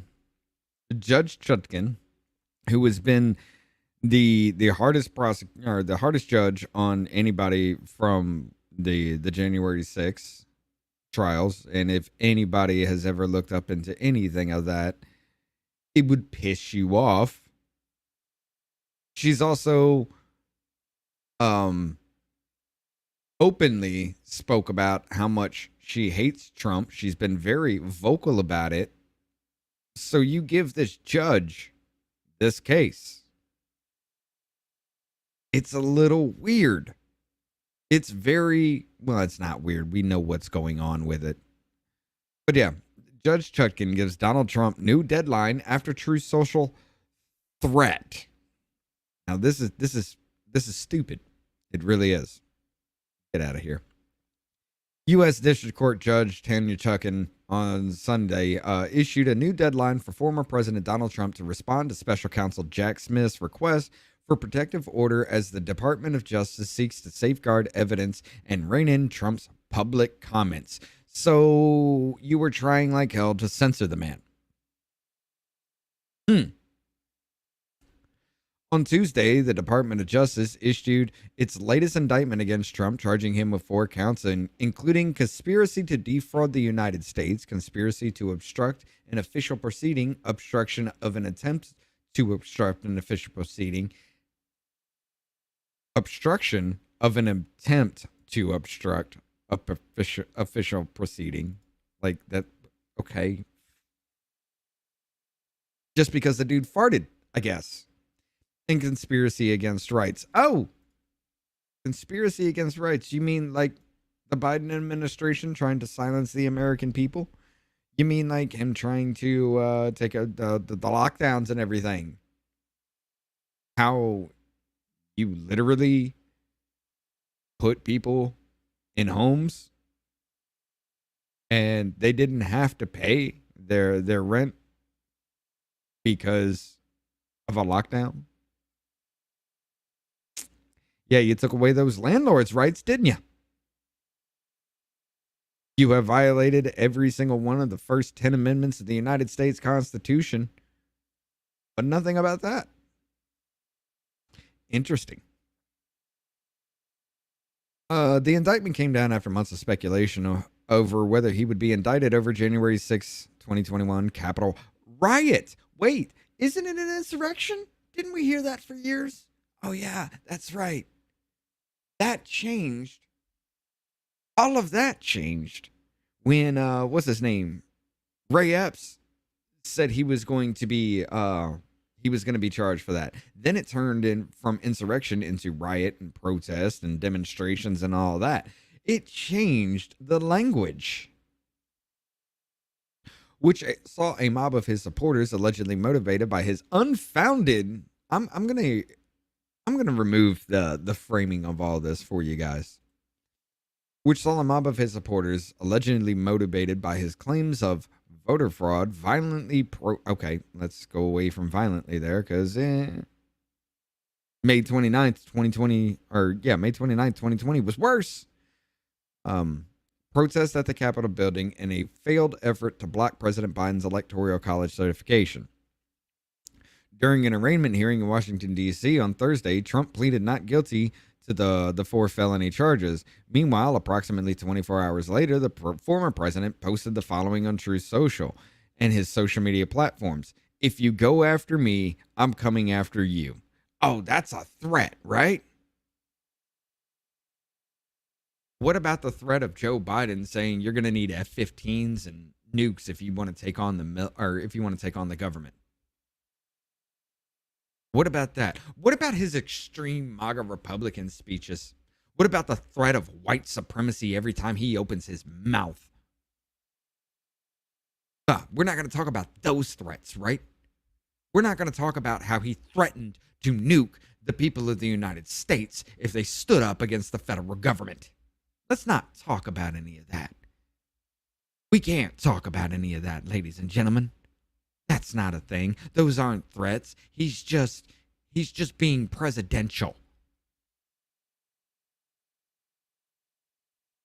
Later on Friday, the DOJ asked Chutkan, who served on the bench of the D.C.'s federal trial court and who was appointed by then Vice President Barack Obama in 2014, to issue a protective order that would limit the information Trump is allowed to share about the case.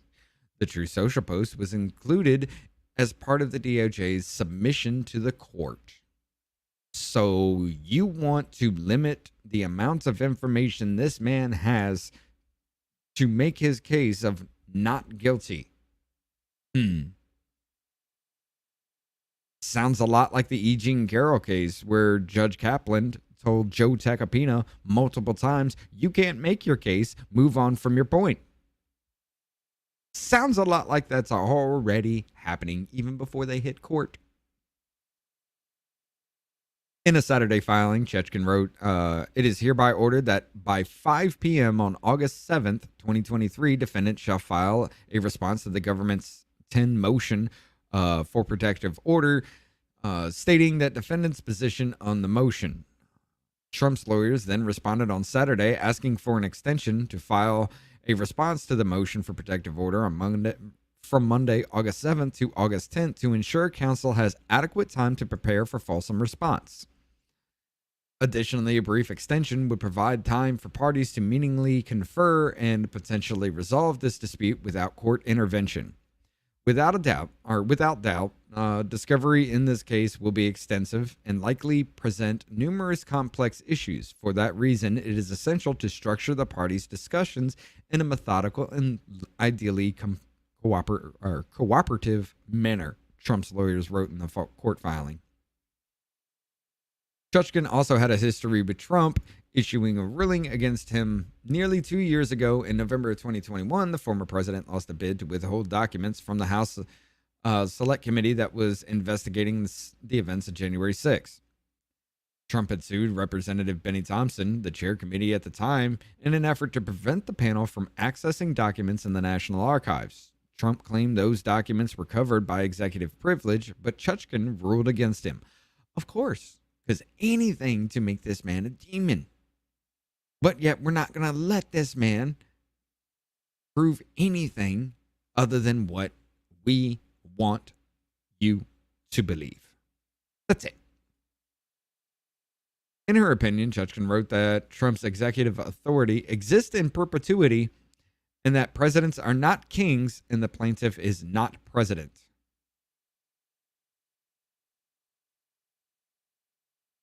Presidents are not kings, and the plaintiff is not president. Yeah, she needs to be disbarred. Because that's never been an argument in any way, shape, or form. But the way you try to frame that whole line, you need to be removed from your seat, never to sit on that bench again. Ever. A Trump spokesperson commented on the former president's post in an overnight statement to Truth Social and wrote, the Truth Post cited is the definition of political speech and was in the response to the rhino, China-loving, dishonest special interest groups and super PACs like the ones founded by the Koch brothers, whatever, and the Club for No Growth. Newsweek has reached out to Trump's campaign via email for comment. Meanwhile, Palm Beach County State Attorney David Amberg told Newsweek on Saturday Jack Smith's response to a request for a protective order from the court. That functions as a partial gag order. It will be difficult for Trump to comply with any such order if granted. If he violates it, Trump could be wearing an orange jumpsuit sooner than later. So you got Dave Ehrenberg already saying, yeah, we're going to throw him in jail. And he's going to go to jail sooner than later if he don't shut his fucking mouth. Lawrence Tribe, professor emeritus of constitutional law at Harvard University, also commented on the Truth Social post on X, formerly known as Twitter, on Saturday and wrote, he's testing the waters to see how much he can get away with. This would land any other criminal defendant in jail for violating the conditions of his release, for intimidating witnesses. Let's see how the Judge Chutkan handles this defiance of her judicial authority. How? How is it intimidating witnesses? Because if you come for me, you're damn right I'm coming for you. And that goes for anybody. I'm not afraid of confrontation, and I'm damn sure not afraid to sit here and go tit for tat. Because I'm better at it than most people. And so is he. Oh, Ukraine flag in the bio. We already know where this is. Let's look at this real quick. We are living through a revolt against the future. The future will prevail. What? Jesus Christ, you have got to be retarded. 1.3 million followers for this dude? Anyway. Former federal prosecutor Joyce Vance also posted to X on Saturday and wrote, if you go after me, of course Trump couldn't resist to let a federal judge and a woman at that admonish him against committing future crimes. So he resorted to a threat. I don't think he was talking to her. But yet you're too damn stupid to even understand what's happening with this. Jesus Christ. These people need to be locked away. We need to open up insane asylums again and lock them away. They are a danger to society, and they are a danger to themselves and everybody around them. We need to open up these insane asylums and get these people in there as soon as possible, because they are fucking up this country left and damn right. You expect me to let these people who have absolutely no idea what's going on vote on the politicians that make the laws that tell me how to live my life? You expect me to let that continue? Absolutely not. These are the same people that believe Russiagate hoax, even though that came out to be a lie completely. These are the same people that believe the lockdowns did some good. These are the same people that believe Biden's bringing back the economy, even though gas is still skyrocketing to this day. It's gone up yet again. I mean, what? Last Tuesday, I filled up my car for $3.17 a gallon. The next week, $3.45. In a week's time, it went up, what, 20 something, 30 cents?